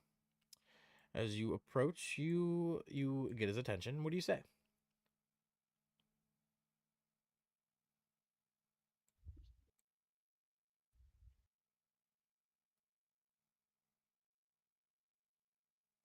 Better? We can't hear you if you're Oh, talking. sorry, I muted because I was coughing. Working hard on something there, Brood. Hi. Vadagar. Good to see you, buddy. He comes walking over. He drops what he's doing. He's like, whoa, You as well. always can help a fellow like you. What you looking for? I'm been noticing that in combat, even no matter what I seem to do to try and aggravate and gain the attention of enemies, they tend to go after my allies instead. I want something to make it. I'm looking for a way to get them to really focus on me, at least for a time. So something to get all eyes on you, huh? Let me Yeah. think. Yeah, I could fiddle with it. Wait, do I have a belt? Yeah, your character has a belt on, but I don't think you have it like an inventory. Okay, yeah, not like an item belt. Yeah, Gotcha. just a belt. Sure. Then I'll take it off and pass it to him. You hand it over to him, and he's like, I've been meaning to find a way to use the rest of the scraps and pieces from that feller engineer. He used up his core and some other pieces to. Still had his waistband. I've been thinking of what to do with it, and I think this might be a good opportunity. He walks over and he grabs a big gem, like about orange and yellow in color. And he walks over and he grabs the waist belt of engineer and he throws all of the stuff together. Before he throws the stone in, he takes a little tool and he carves a rune into the surface of the stone, and he imbues a little bit of his magic into it, and he throws everything onto the table. And then he, taking his magic, he grabs on to using his magic, he grabs the top of the device, and like usual, he brings everything down, and like a fucking force of nature, a big circle, like cylinder piece of metal as the same size of the table comes slamming down. It hits everything at once, melting it all instantly. It all begins to compact and gather together underneath the force and the heat of this giant cylinder. As he lets go, and it goes for a blob on the canvas, essentially, as he begins to turn cranks and knobs as different pieces of the canvas begin to move around, shaping and morphing everything into place as it turns back into the shape of a belt. As it slowly begins to cool, you see the gem roll essentially into place, stopping and then fixing. As it all begins to cool, you see the belt come back into view as he grabs it with his bare hands and dips it into the oil, quenching it. You see the oil sizzling off, the steam coming up as he says, "I think this'll do your trick.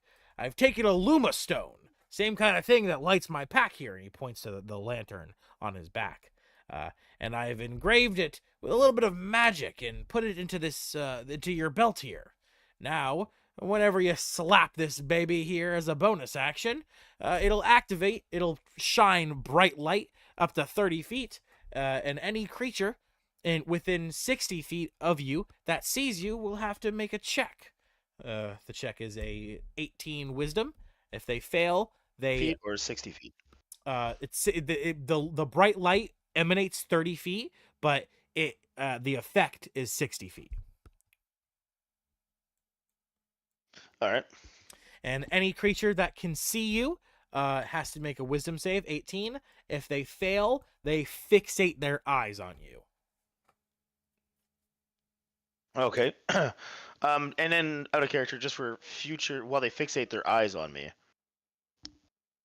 Is that That causes so? If them they fail, they are going to attack. Yes, that makes them they Okay. Yeah, lock onto gotcha. you. They fixate on you. Gotcha. How long does that last? That effect lasts just one turn, or? Let's say the light turns off after 30 seconds, so that would be 5 turns. Oof. I don't know if I'd be okay taking one of your monsters for an entire fucking. You can like, deactivate that as a free 5 action. turns. You can deactivate it as a free Oh. action. Okay. Woohoo. Okay. Yeah, I was deactivate it gonna as a say, free like, action. yeah, like I only have 88. Be the tank, man. Well, it's true. I mean, I also have resistance to everything when my fucking demonic or my Yeah, aura's exactly. up or whatever it is. Exactly. So, But How to be a barbarian without actually be a barbarian. yeah. So, how to be a dwarven barbarian as a sorcerer. and it Yeah, has exactly. it has 3 charges per day. It regains all 3 daily at dawn. Now, in the future, is there ways to upgrade the DC? Because I find the static DCs tend to go very they underpower very quickly. Like if you look at Zephyr's DC 14, I said it's Garothra's DC 14. I gave yours an 18. Yeah, but it doesn't. The belt back and get it improved in Act 2. Sure. Okay. Yes, yeah, it does because it doesn't go with my DC. Yeah. That's fine. Sure. All right. Same thing with Zephyrs and Garothras. If you want to work on increasing their DCs, you can also do so. Gotcha. Okay. And there is something. So I'm guessing crafting that takes up one time slot. Yep. What's 1 slot? So you have 2 left. Okay. So what do I call this thing? Belt of Look at Me. Dwarven belt. Dwarven Belt of Look at Me. Correct. I mean, I feel like canonically it should be singing "Take on Me" by Aha the whole time. And then adventuring gear, and you said okay, as a bonus action, emit 30 feet of light.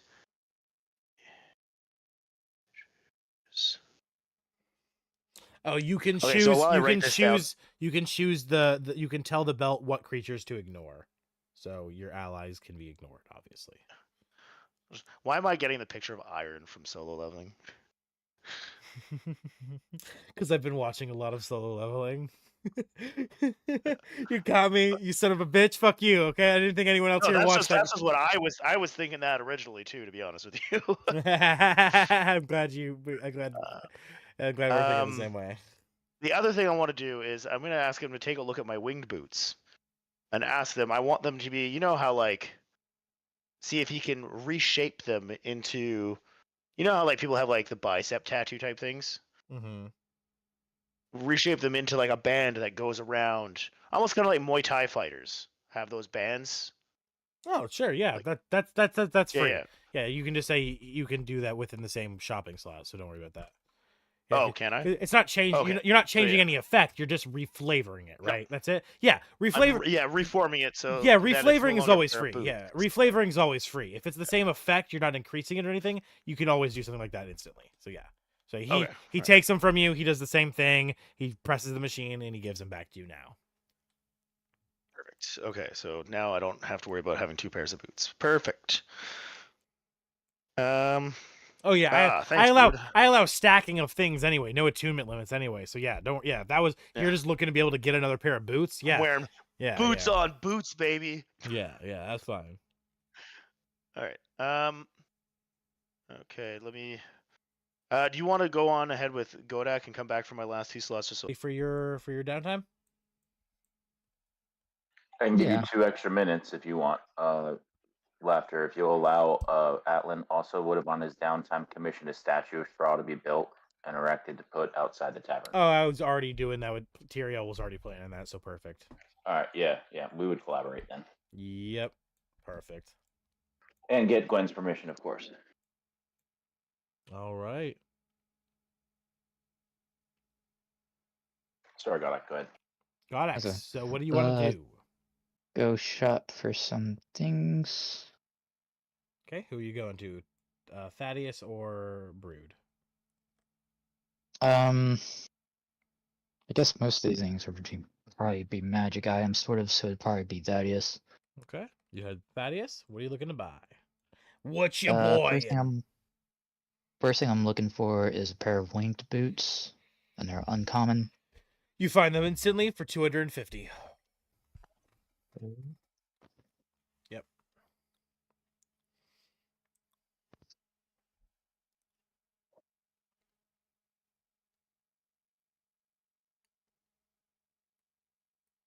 Minus 50.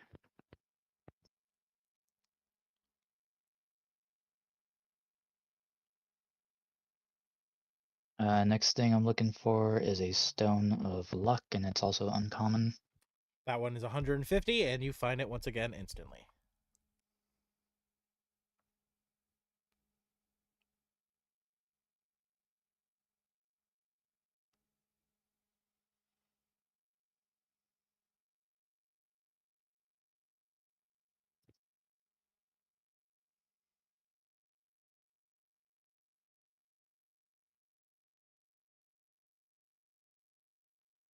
Alright, so next What? thing I'm looking for is going to be a very rare, and it's going to be a staff of fire. All right, let's see if you get lucky. 20s, you do not find it. Next thing I was going to look for is a ring of shooting stars, and that's very rare as well. Okay. Another roll skis. That one is a natural 1. So both of those items, next time you look for them, will be easier to find, but you do not find them this time.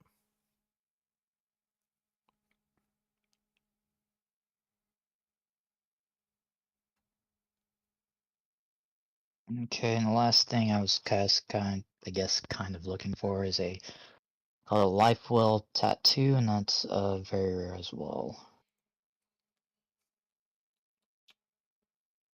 Tattoo. Getting some ink. Come on, my dice roller froze. That's another natural 20. Alright, nice. All right, That's probably one of the... Some of those tattoos are pretty sweet, Vadigar. Yeah. All right, Godak. He looks at you and he says, I can give you that tattoo," and he gives the tattoo for you. It costs 1,000 gold. Okay. The tattoo. Where do you want the tattoo placed? Probably just on the forearm or something. All right. He puts it on your bicep.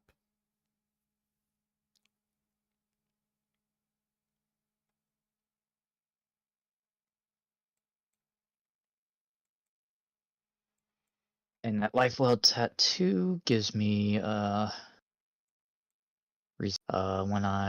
I would drop to 0 hit points, I drop to 1 hit point instead. Once used, this property can't be used again until next dawn. All right. What else you doing? Think that's, well, as far as shopping, that's pretty much Okay. it. So you have 3 slots left. So I wanted to train my dexterity, I guess, with my last 3 slots. Okay. So dexterity and a skill in dexterity. Alright, so that'll be, let's see, which one, let me look at my training notes. What was I working on with my dex? I think I was working on, looks like I was doing sleight of hand. So I'll go ahead, yeah, Dex, obviously, and then sleight of hand. 3 decks and 3 sleight of hand. So it's just a 20. Unfortunately, I have a -1 right now, so here's my Dex rolls. Did I? Yeah. 9. 9, I believe. You just rolled a 7, 8, 9. That's hilarious. Why was 7 afraid of 9? 7, 8, 9. Sorry, what was it? Yeah, I Yeah. fucked that up. Yeah. What was 6 you- afraid of 7? Yeah, it was the I fucked it up. You I was lose a looking funny at. die. You lose a funny Uh, die for that. Bro, I'm not gonna I even remember lie. Fucking Xerix in my Saturday campaign, he's still been behaving very well, which I want to mention. Great job, Xerix. Oh, that's Love great. Love you for Great. that. But oh my god, has he been cringe, making me fuck? He's been doing bad jokes on purpose to attempt to earn funny dice. And I remember telling all of you guys, but I told them too that originally my plan for the funny dice system was if you made a bad joke, everyone else suffers from a cringe dice, which their next attack or action is at disadvantage because they're cringing from your joke. And I was contemplating bringing it back just because of him. But I remember Psychic you damage. explaining It's that rule. psychic I remember damage. yes. Yeah, I remember it was either psychic damage or it was disadvantage, something like that. But yeah. That's a bit better. So yeah. And here are my rolls for sleight of hand. So that's 16, 17, and a 10. The 16 and 17, I'll give you 0.2 for both of those. That's for my sleight of hand. All right. And with that, we wrap up Godak's his downtime. Vadagar, your last 2 slots. Okay. Pull this back up. That written in. Damn, it was so. Whoa, actually, I was nowhere near getting transmute. 8 out of 20. Shit. You've never sent us information on what our sparks do, right? You will not know yet. You have to work towards Okay. getting them, actually turning them to fires. They're currently just sparks. No. Okay, so I want to kind of like go somewhere in solitude, and I want to try to focus on that power because it's the same power that I felt within me from the golden god lady, which was the same power that I channeled in this guy's mental plane. So I want to see if I can, using that familiarity, try to focus on this spark. Right now the spark is too, like I said, it's just embers. They're too weak right now for you to really focus in on them to figure out what they do. You have to, it's actions, what you do in the campaign, in Act 2. Right now, like I said, like this is like I'm setting up Act 2 with most of what I'm doing right now. So the sparks, Kingsport, the thing for the cleric, all this shit, the Gorb going to Condorus. I'm setting up, like the reasons why you guys will venture out into the lands after Act 1. So like, don't worry about the sparks right now. Like I said, that's all it's set up for Act 2. Now, I forgot that I was going to do this. I don't know if it would have taken a downtime slot, but I was going to bring Emmy to the manor to refill my mana potion. You guys have to all do that as a group, and if you want to do that, we'll just. So we can do that? Yes, just everyone who refill with the down, yeah, with the long rest. Like Emmy, give yourself that long rest again. Everyone long rest. I did it, yeah. Yeah, and everyone refill their mana potions if they have. And then Emmy, so the mana potion we got from like this mana pool outside of a manor. And we go back there from time to time to replenish them. I'll show the So scene. you now get a magic restoration potion, which would, when drank, replenishes all your spell slots. Oh, my dumbass. Oh yeah, that. Yeah. My dumbass. I got didn't, that. Yeah. My Yeah. dumbass didn't. My dumbass didn't keep that scene saved, so I can't even show it. So. That's fine. I didn't need it to be brought back there. It was just gonna be like a quick in-out type thing. But yeah, you guys all refill. You're good. All right. Well, Emmy's never had one, so that's why I wanted to make sure. Emmy's good. No, Emmy has one. Yeah. Oh, okay. We went there. Yeah, we went there with Xerix. Oh, it's Nessa that wouldn't have had one, but she doesn't need it anyway. Correct. Yeah, they're not a magic user. Oh no, the fighter doesn't have a mana potion. Anyways. Yeah. So with your last 2 slots, so we can wrap up because I wanna get food ordered. What is the plan? I'm going to. Okay, well, I'll do something quick then, because there was something else that I wanted to do, but it would probably take more time. I will just I will practice my dexterity as well. All right, 2 dex rolls and 2 skills and dex, man. Okay. Skills and dexterity. What is that? Stealth, sleight of hand, acrobatics. Those are the only ones, right? Man, I don't know. I'm not pulling it up.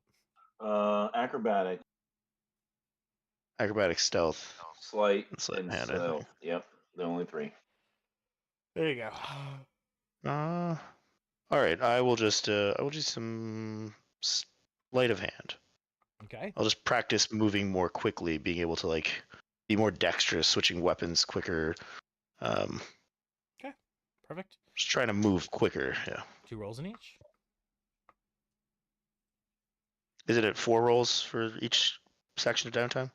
No, one downtime is 1 roll. So Oh, right. So when you spend the whole day, you get 4 rolls. you get 4. Yeah. Oh my god, imagine it with 4 rolls. I would have had Oh, 30 magical hit written guidance, already. Zephyr. I'd be dead. Yeah. You would have found a way Nat to 20. kill me by now. Oh, nat 20? Nat Oh, damn. 20. And keep in mind, my dexterity is at 9, so my modifier is -1. So hold on, I'm just waiting for the roll to show up. It's not refreshed. There we go. Natural 20, and the other is a 7. So the natural 20 will give you 0.6. Okay, dexterity. Guidance, that's 1 roll. Oh, that's just 1 roll? Okay, then yeah, points. Oh, and that being the case, 0.4. Yeah. Wait, what? So, okay, so my thing's a 9, and it's a 0.4 with a nat 20? Yes, I was giving you 0.6 because I thought you got nothing else on your other one too, and I was just trying to be nice. But yeah, 0.4 since I know you have another Okay, roll. so 0.4 for the, yeah, all right. Yeah. And then this is, oh, and what did I get towards sleight of hand for that? You roll sleight of hand as well. You have to roll. You roll 2 of each. Oh, okay, so 2 rolls of each. Gotcha. That's probably why you were thinking you get 4 for each, is because you get 1, 1, 1, 1, 1, 1, 1, 1. Well, because normally when you're training something, you get every time you roll either stat, you get to. But I've been training like abilities, I guess, so it's a little different. It's a 17 plus the Zephyr's D6, so 23, and I have a 0 modifier in it. 0.3. 3. So I'm just gonna put this right under dexterity. And then for your 2 sleight of hands. Oh, that was for the dexterity. I thought that was for the sleight of hand. I thought you were rolling dexterity first and then sleight of hand. I was rolling. So I'm rolling 1 time slot, then the second time slot. Okay, so then yes, that was your first one was your dexterity, second one was your sleight of hand, and now another dexterity and another sleight of hand. Okay, got it. Yep. I don't know why I put 2 d6s in there, but it is another nat 20 regardless for dexterity. God damn. Okay, take another 0.4. And then 1 more sleight of hand. Sleight of hand. That is a 10. Nothing for that one. With that, we wrap up another day's session. So, I hope everyone at home watching the recording has enjoyed. As always, I've been your host, the D&D Orphan. If you did enjoy and you like the new overlay, please make sure to drop a like, a comment, and subscribe. Helps me out a lot. And everyone, say goodbye to all the lovely viewers at home. Bye. Bye. All right. And with that, Thanks, Orphan. we will see all of you next Sunday. So peace out, guys. Peace. Don't leave the session Later. yet, guys. Hey, no, Later. wait. I'm not going anywhere. I'm not going anywhere. I know. Okay, cool. No one leave yet. Chill for a second. I do want to, like I said, for the streams, and I want to continue doing this. We did this last time. We're gonna keep doing it at the end of every session. Pros and cons. So please, Alan, leading us off. What are your pros and cons for today's session? Well, let me start off with saying, apologize, guys. I was trying to stay in character. My character was obviously very upset and gloomy. Didn't want to talk to anybody. I know you were trying No, to it was coax perfect. me along on the storyline and stuff, but I didn't think No, my character would be very engaging in anything. no, Didn't want to do anything. Was very checked out. that perfectly made sense. No, don't worry. The whole So Yeah, yeah, I no, don't no one don't blames take it you. as I didn't enjoy the session or I didn't want to talk to you or anything. I wasn't here. I was here just trying to stay in that mental space. Of course, bro. Yeah. Don't worry about it. Yeah. Pros. I think we finally got through the final fight before we do our end zone stuff. So that's exciting. Looking forward to it. We got some downtime because I definitely needed to improve some things, weapons and items wise. Um, Cons, I wish we had gone a little bit further. We didn't even have a combat this session, of course. But I mean the last five were so. Anyway, On that note, I would like to say, do be ready for that, guys, in the future. I have found a lot more love for role playing, so definitely don't expect. For Act One, obviously, like the last thing we have to do is a big fight. I did in Act One where every single session's combat. Probably won't be doing that any longer. Oh, yay. and don't get me wrong, I'm totally cool with that. It's as long as everybody's having a good time, it's whatever the situation needs, right? Like sometimes we do need to sit there and talk some more, and other times, yeah, we need to smash some stuff. So don't ever think that I need to have a combat or anything to have a good time. Just saying, I think we could have gotten more done today. And I was saying the combat thing because it wasn't combat that was slowing us down. We were still kind of having a hard time making decisions, I think, or Shopping usually does explaining take that. things, that kind of stuff. So, but again, that comes with the homebrew stuff, right? Like we're trying to figure out the rules for stuff. It's not already printed, right? Yeah. Plus, like I said, So there's shopping always takes a good bit of time. It just, regardless of how yeah. you do shopping, it always takes a bit of time, regardless if it's in character or out of character, which is why I kept it pretty brief. I try not to do things in character. I've been keeping shopping pretty much just like, what do you want? Let's get it done. Bing, bing, Yeah, bing, same, bing, bing, same. bing. Like we could role play actually talking to Thaddeus and getting stuff from him or whatnot, but like, yeah, no, I don't think any of us are here to try to seduce Thaddeus or to have any sort of anything like that. So having an involved role play is really not essential. Yeah, just get I it will done. say another pro. Now we potentially have Gob on our side. Um, and I'm mentioning that because obviously we're in the market for a new companion. Billy is a new barbarian, but he's still a young child. He's like, Atlan as a character would probably get a little emotional if he's seeing Mhm. Billy get his ass handed to him, like physically by a monster. So that might be a little tough thing they have to work through in character. Alan But probably otherwise, yeah. also is currently like probably not even happy with the idea of him being on the party because Straw just died, which could, Well, yeah, it's also like you're gonna get eaten next, so I don't want you yeah, coming with me. we're not an Or NPC or but an put him on like ally. the caravan duty or Yeah, tavern guard duty which or what's or something that's what like you have that. him on When we currently. have an Currently, asset in town, like yeah, when I yeah, know there's other people around you and we're not out in the wilderness alone fighting monsters. yeah. Currently, you have Oa training Uh, him how to be a bodyguard. cool, that's perfect. Yeah. And yeah, otherwise, I mean, I still enjoy playing with you guys every time, as always. So I keep it up. I like it. I'm proud of you, man. You're at almost 2,000 members now, I so know. I'm or so subscribers, happy. whatever you call them. So happy. So Guild yeah, you're members. Yep. obviously doing something people like. So Yeah. it's not just me. Yeah. And like I said, I did do promotions, but I put $60 total into promotions, and this is the level of success I'm getting. I feel like that's pretty good return on investment, bro. Like I put I've also noticed you're increasing your it's now. I think at one point we had 7 or 8 viewers at one Mhm. point Oh yeah. before break. Yeah, we did. We had like 7, and then after You break we got you jumped to got 4. 4 subscriptions since we started. So Oh yeah, yeah, we've been doing pretty good. yeah, keep Awesome. it up, man. Thanks for everything you do. Of course. From there, we've got the wonderful Gadok. What did you think? Pros and cons of today's session, buddy? Pretty good. Yeah, it's nice to have just downtime, just talk it out type sessions where you just kind of just deal with all the stuff that you can't deal with when you're dealing with combat related driven plot points. Yeah, I don't really have anything else really to say. Okay. All right. As long as you're still having fun, man, I'm excited to see you in the next session, and I hope everyone, like I said, is excited for the next module we do. The next actual core campaign we run while I take a hiatus on Whispers. Yep. I do still need, after Act 1, I am gonna still need probably a 2-week break of no sessions. But then I have to get the next campaign prepared, obviously. But after I get it prepared and ready and set up, then we will jump right into that.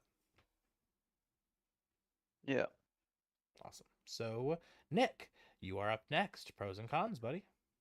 Pros of the session, I really enjoyed it. I felt the RP was great.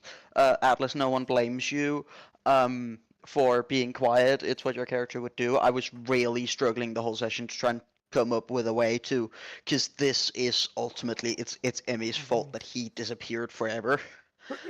Which is she's trying to come up with a response. I'm trying to come up with a response to that. Out Sorry. of character, my character does not blame anybody.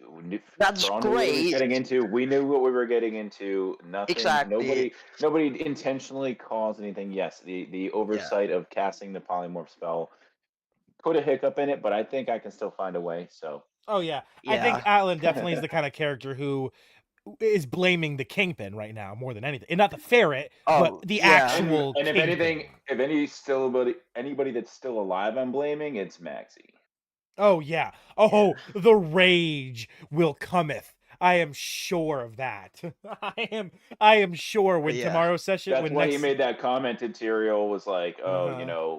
I will do my best, but I can't promise anything." Yeah. But matter of fact is, Emmy is still the kind of character that would at least apologize. But of course we all knew the risks. Yeah. And to you, Laughter. Again, if you need help with modules, I can fix it. Please, yes, please look at. I'm looking for something that starts level 3, level 4-ish, goes to little late mid levels. Not like level 20 or anything. But... There is Wild Beyond the Witchlight where you can choose to start at level 3. Okay. Instead of level 1. Witchlight, that's a Vantress, isn't it? Yeah, it's actually an official campaign, but yes, that's the famous thing. Yeah, that's what they're famous for. Yeah, that's what they're famous for. Yeah, it's a really great campaign. It's centered around the Feywild, and one of my favorite planes. See, I'm not gonna lie, I don't actually have the time to spend to watch full Avengers videos. Do they ever do combat? I've always wondered that. Do they? See, the whole first chapter of the campaign is about the Witchlight Carnival, which where no fighting is allowed. Okay, so there isn't really a lot of combat in that campaign. Okay, not in the first chapter. It's mostly roleplay, but you can, depending on how quick you do it, you can speed run a chapter in an official campaign. You can always do that. Okay. And the Witchlight chapter is shorter one. I'm definitely not opposed to combat. It just. No, neither am I. It's a great campaign that's greatly written. There's also some dragon campaigns. There's one that's centered around a cult of Tiamat. Okay. We can take this in the private. Yeah, send me some recommendations. But yeah, awesome. Yeah, I will. That's it for you? Any cons of the session? I don't think I have any cons. Okay. Yeah, no, all the extra breaks we had were not in your control, so nothing I can blame you for. Awesome. Oh yeah, my dogs and everything. Sorry about that, guys. Yeah, no worries. Doing crazy every now and then, but yeah. All right. With that being said, last but certainly not least, Vadagar. Pros and cons. Yeah, it was nice to get to do something other than the Outlaws Refuge, but we were down there for kind of forever. What was I gonna say? Oh God. Yeah, it just felt kind of good to finally have the Outlaws Refuge wrapped up. That's a big pro for me. Trying to think. Didn't really do much else. Roleplay. That's about it. Well, pro is also, we're finally going to deal with Maxi. That's going to be nice to get that over with. And just in general, kind of wrapping it up. For cons, I'd probably say is that we always start late. Like we're supposed to be here at 3. We advertise it starting at 3, but it's always like We 3:30 or waited for 3:40. Zealot. We waited for Zealot, man. I didn't. I know we were waiting for Nessa this time, but I Oh, mean, just in that general, reminds me. Yeah. we never start at when our start time I is. know, man. There's We always started something. about 40 minutes Yeah. late. It's like 30 one of minutes those for things. It's like, Nessa, 10 minutes for recap and intro. yeah, because it'd be nice that if we were all in the chat, 5-10 minutes early to say, hey, how are you? Get ready to set everything up. So like right at 3 o'clock, you can launch your stream and your intro, and actually kind of, you know what I mean? I know, Yeah. I know. There's always. I think something. it would probably help your streaming stuff too, right? Because if you're advertising, Probably, you yeah. have a stream starting at this time, and then people tune in, and you're not starting for like half an hour, it might, people might lose interest. Yes, for sure. If I may tag on that, you did have, like I was saying, like 7, 8 watchers before the break. You were down to 2 after break. We've Yeah. been rocking at 4 actually. We dropped down to 2 for a second, and then we shot back up to 5, and then we leveled out at 4. Yeah, they came back. So I was thinking something along the lines of like maybe we put in chat how long our break's going to be, so that they can take their Yeah. own break. They can go to the bathroom, they can get a drink, but they know, hey, I'm gonna open it back up at 5:30 or 5:45 or whatever. Yep. Yeah. Which I did come back just about on time for the break, which was good. So. Oh yeah, you did. That You did, reminds yeah, me. but the only people that knew Yeah. what time it was were the people that were watching, like, Yeah. and listening when it happened. It's not posted in chat or anything. Definitely. Yeah, no. So. That reminds me, Laughter, you didn't mention you wanted to talk about something, but you wanted Nessa to be there, and then they didn't show up for session. Are we gonna push that to next session, or? That was just me saying about the Oh. whispers. Yeah, taking a he break. said he wanted to Oh, wait for okay. Nessa to be there, but he Oh, said yeah, he's true. just gonna get out anyway. But yeah, Nessa Yeah. never showed up, so I guess I just hope that they'll be cool with that. So we'll find out when they show up next time. If they didn't I even hope message everything's me. surprised alright. they- They're I'm not surprised responding to they- anything. Yeah, they didn't Yeah, respond I'm to me. surprised they AWOL'd, so I don't know. Hopefully they're okay. I don't know. They're showing up. I'm as hoping they're in- okay. They're showing up as in the little Away, the- away, Yeah, yeah. So I don't know. Could be they That passed could mean out. anything. They might. Yeah, it can mean anything. You can set it as the default when you're starting. Like, Yeah. So. It could be in your computer tray and you haven't been on your laptop in 3 days. yeah. Yeah. So I'm not sure. Yeah. Anything else, Vadigar? Well, that's pretty much it for this session, yeah. Of course. Yep. All right. Now, outside of everything, I like how we got all these cool items, but we're ending the campaign for a year. I'm like, oh.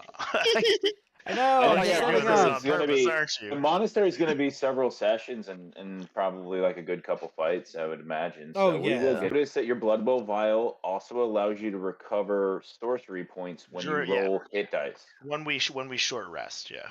Yeah. Or yeah. Or you just there are some things that allow you to get a hit dice on a action. Oh yeah, that reminds me, Orphan. Maybe you should use start having players make a shopping list so that we streamline the shopping period. Yes, that'd be thing another good idea. For what we want. So because that just makes it easier for everyone to just make a note. Oh, this is what I want for my character. Well, That's what I was pigtail on going that. by If we either know minute. what we're doing with our downtime ahead of time, that's also helpful. Of course. Yeah, that is also helpful. Yeah. But especially the shopping, it isn't really RP wise, so it just becomes yeah. empty looking at a list of items you want. See, one other thing too Sorry, is like it would be we better. interrupted Godak too. So when you're done, Vadigar, we definitely cut off Godak. No, I Oh, was yeah, just sorry. adding on to when you was talking about the shopping list, just saying that's why I was needed a minute because I was trying to do a list real fast of things I wanted.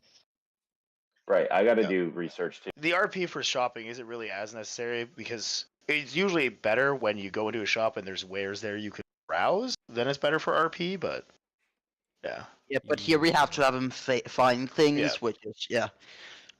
Well, Which also, if I we're like- interested in being more efficient with our time, like I think our role play is better spent elsewhere as opposed to just browsing the store. Unless your objective is to talk to Thaddeus about something, then obviously you might want to approach the subject more casually. But peace. Yeah. Well, you also know me. I'm constantly at Thaddeus's shop. Like I go there every downtime. Right, and which is why you definitely role play a little bit more because you obviously definitely have a more involved relationship. So Did I there's ask? no. I'm not saying you shouldn't or couldn't or wouldn't do that. Yeah. Just like Nick was saying, if we know ahead of time we're just going to go in and buy a couple things, Orphan could possibly even like pre-roll, and he could just say, "You found this or you didn't. Pay up." He already knows the price. We don't have to look it up and Google stuff. Fucking I'm guilty of it. I need to Google ahead of time. I'm just not as efficient with figuring out what items are best for me.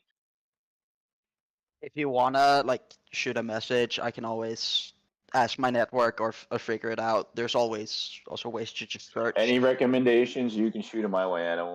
I'm good at taking constructive criticism. Yeah, great. You're playing what again, a druid? Full on cleric. Full on cleric. Okay, yeah. Cleric items. Yeah, I'll figure it out. The thing that comes into my head, top of my head, a staff of healing.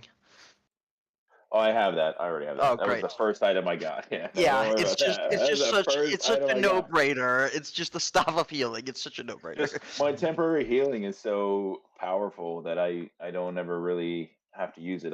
I'm very Yeah. good about conserving my spell slots. So if Yeah. anybody needs a spell, and I'm also of the philosophy, um, you don't need healing until you're laying on the ground because otherwise, that in this campaign you deal 100, but I can't get you to not survive 100 damage. That's the problem about healing in D&D. It's almost always worth to let a character go down before you heal them because it's better to Yeah, just get them so on one. I've been pretty good, and then the staff of heals, and I have a beads of prayer for the first Oh two yeah, items I picked. beats of So prayer I are have yeah. spells coming out my pockets, just like Vadagar does with his robe. I've got all those spells in my pockets. It just thankfully haven't really. I have called on them. I think I spent my beads of prayer once on the entirety, and staff of Curing heals got poison. like half low. Yes. But there's also the thing to be said too that sometimes throwing out heals can be the difference, even if someone's not dead. There's been times where it's like, 1d6 of healing would have saved me from going down and then losing my entire. Yeah. There have been those times too. Like, so it's one of those trade-offs, right? So higher Yeah, I know damage it's is a higher trade-off. damage, but I agree. It's a trade-off, and we never know where somebody's going to be, who's going to be in the path of the cone or something like that. So, um, Um, but there's also for anyone, there's a charged item that is called there's the wands that require attunement. There's a wand of paralysis. Then there's also, but the beads I'm thinking of are called it's the necklace of fireball that has 1d6 plus 3 or something beads of fireball. Each bead can be that sounds a like it would be third good of a for your fireball. character, Exactly. because Yeah, that's something I'm thinking of getting. yeah, because And it has a set DC, so it's not the greatest, but it's still fucking fireball. And yeah, fireball's just great. well, in this campaign, you could potentially, go to Thaddeus and spend some downtime to improve. Yeah, to improve it. Yeah. But yeah, I on the subject of heals, there's also just in general, there's not a lot of good heals to throw. No. Unless I basically just throw a and cure wounds is a touch spell. I have to be touching you, but because of my blood aura, now I'm thinking about adapting that spell so that I can cast cure wounds as long as you're in my aura, and then I will be able to top you off like as touch opposed to spells just in the keep you aura. up. Yes. Yeah, that's what I was working on. I spent a lot of downtime That's just a huge buff. Yeah. training. I think last session we had downtime. I finally hit it, and that I did use it this fight. That's where my blood Yeah, bank I comes from. remember. Yeah. So that I can channel into you as a free action. So if I got 40 points in there and you get hit, I can channel that into you and make sure you don't go down. If I didn't expect you to get hit and you did, like that's where that comes in now. So Vadagar, I think you'll be a lot more impressed with my ability to move health points around the Well, field I think that's gonna moving work out forward. well. Gonna work out well too now that I have this belt of taunting or whatever, because now I can actually take. It doesn't matter what I do to the boss. It doesn't matter what I do to the boss or what I say to him. He ignores me. So it's one of those things where I know I can start taking hits for people. Yeah, right, because Battle Master is really the only way to currently do that, right? You have to be a full-on fighter Battle Master to be able to Battle taunt something Master in or advance. have Paladin's level to have Compelled Duel, but Compelled Duels is nice if you want to sacrifice your character. It's Right. that Well, I can do much more Compelled efficiently. Duel doesn't even force them to attack you. They just get disadvantage on attacking other people. Yeah, it's like that, and there's a lot of things where it's just and if we want to have a villain out of combat, my polymorph sleep combo is just so much better at that, because at least with the Plus they polymorph have and high sleep it's an saves hour. or Yeah. legendary resistances and stuff. So like it took us some time for you to wear the Kingpin down to where he would take a Oh yeah, polymorph. exactly. Well, So, I think the only reason that he even took that polymorph was because it was close to the end of the session and the DM needed Yeah. to go. Yeah. well, Also he that. could use his legendary resistance on your taunt as well. So it's going to be another mechanic we can use to try to control combat to our advantage. Yeah, it's all about action economy and getting them to use those legendary resistance, which is also what, because if I want to get close, I have one of the best spells for burning legendary resistances, Suggestion. Because Suggestion is so broken, it's just 25 words, they have to do it can't directly harm them, but it's basically, they can do whatever I Suggestion is say. multiple words. What am I thinking of? Oh, command. Command is a single word. Yeah, Sorry. command is a single word. I have command as a bonus action through my Mantle of Inspiration and then everything. Google great Isn't- command spell words. There's Isn't some really good suggestion ones. used for non-hostile creatures? You can always also use it in combat. They have advantage on the save though. Did anyone ever see those guys who build like movie characters as D&D characters? You ever see the they made? Yeah. There's a lot of good, but the thing about Suggestion, it's super great at buffing. They do it safer, because if not, I have to get within 30 feet, which is dangerous. But now I can buff it to, what was that, by 3 times 3, so it's 90 feet now, which is much better. But yeah, it's a second level spell just because I have more second level It's spell up cards. to 8 hours. Holy shit! It's up to Yeah, 8 it's hours. up to 8 hours. It is literally, if there's a mind Do flayer in a front of billion you. push-ups. Yeah, or if there's a mind flayer in front of you, lead me to the hive mind. Boom, campaign over. Yo, Yeah, look, for you, you if just anyone, got killed. What if the anyone's fuck? still That's looking at the stupid. regular stream, you guys should see. I just finished making the overlay for tomorrow. see. Oh, that looks good. This is for Fate of the World, and then Nice. I also made the Shinjo's flowers to skulls, bro. Yeah. that takes AI work. I'm not fucking with that. It's gonna be. It's gonna be. I'm kidding. I It could. looks fine. I actually It might looks be able It to. looks great. I'll have to look. I'll have to check it. But I also did the B backs. Hold on, I want to show you guys the new B backs. Let me add them real quick. I want to see the statue of straw coming up. That I haven't made yet, but I will make that soon.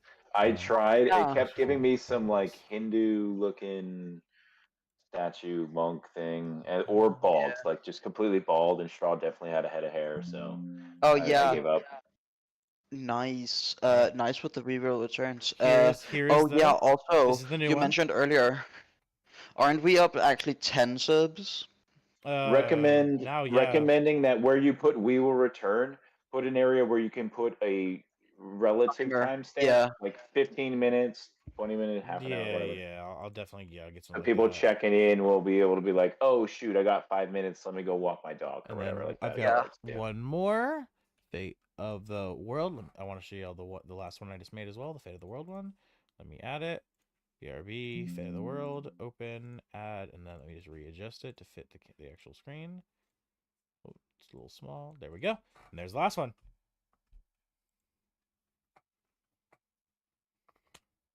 All right, with that, we can wrap up today's session. Oh yeah, we just started yapping now. It's all good. It's all This good. is what we do, and honestly, like I get wanting to play more D&D, but I also like just vibe, because that's how we get to know each other as players. Oh, yeah. Because we don't really meet outside of our sessions, which is like. But I That's do- also where like not meeting in person. 'Cause Yeah. obviously, that's basically impossible since we live across the world. Yeah. But that's where a lot of bonding comes from and getting to know each other. I do have What to get other going. games do you However, play? I do have to Yeah, get going, guys. take it easy, Orphan. Let me wrap up the Yes. stream real See quick. ya, for everyone. Orphan. All right, and then as always, thank you guys for coming out, watching the stream. If you want to tune in for the next one, make sure to drop a like, comment, subscribe, hit that notification. Out. It's been your host, the D&D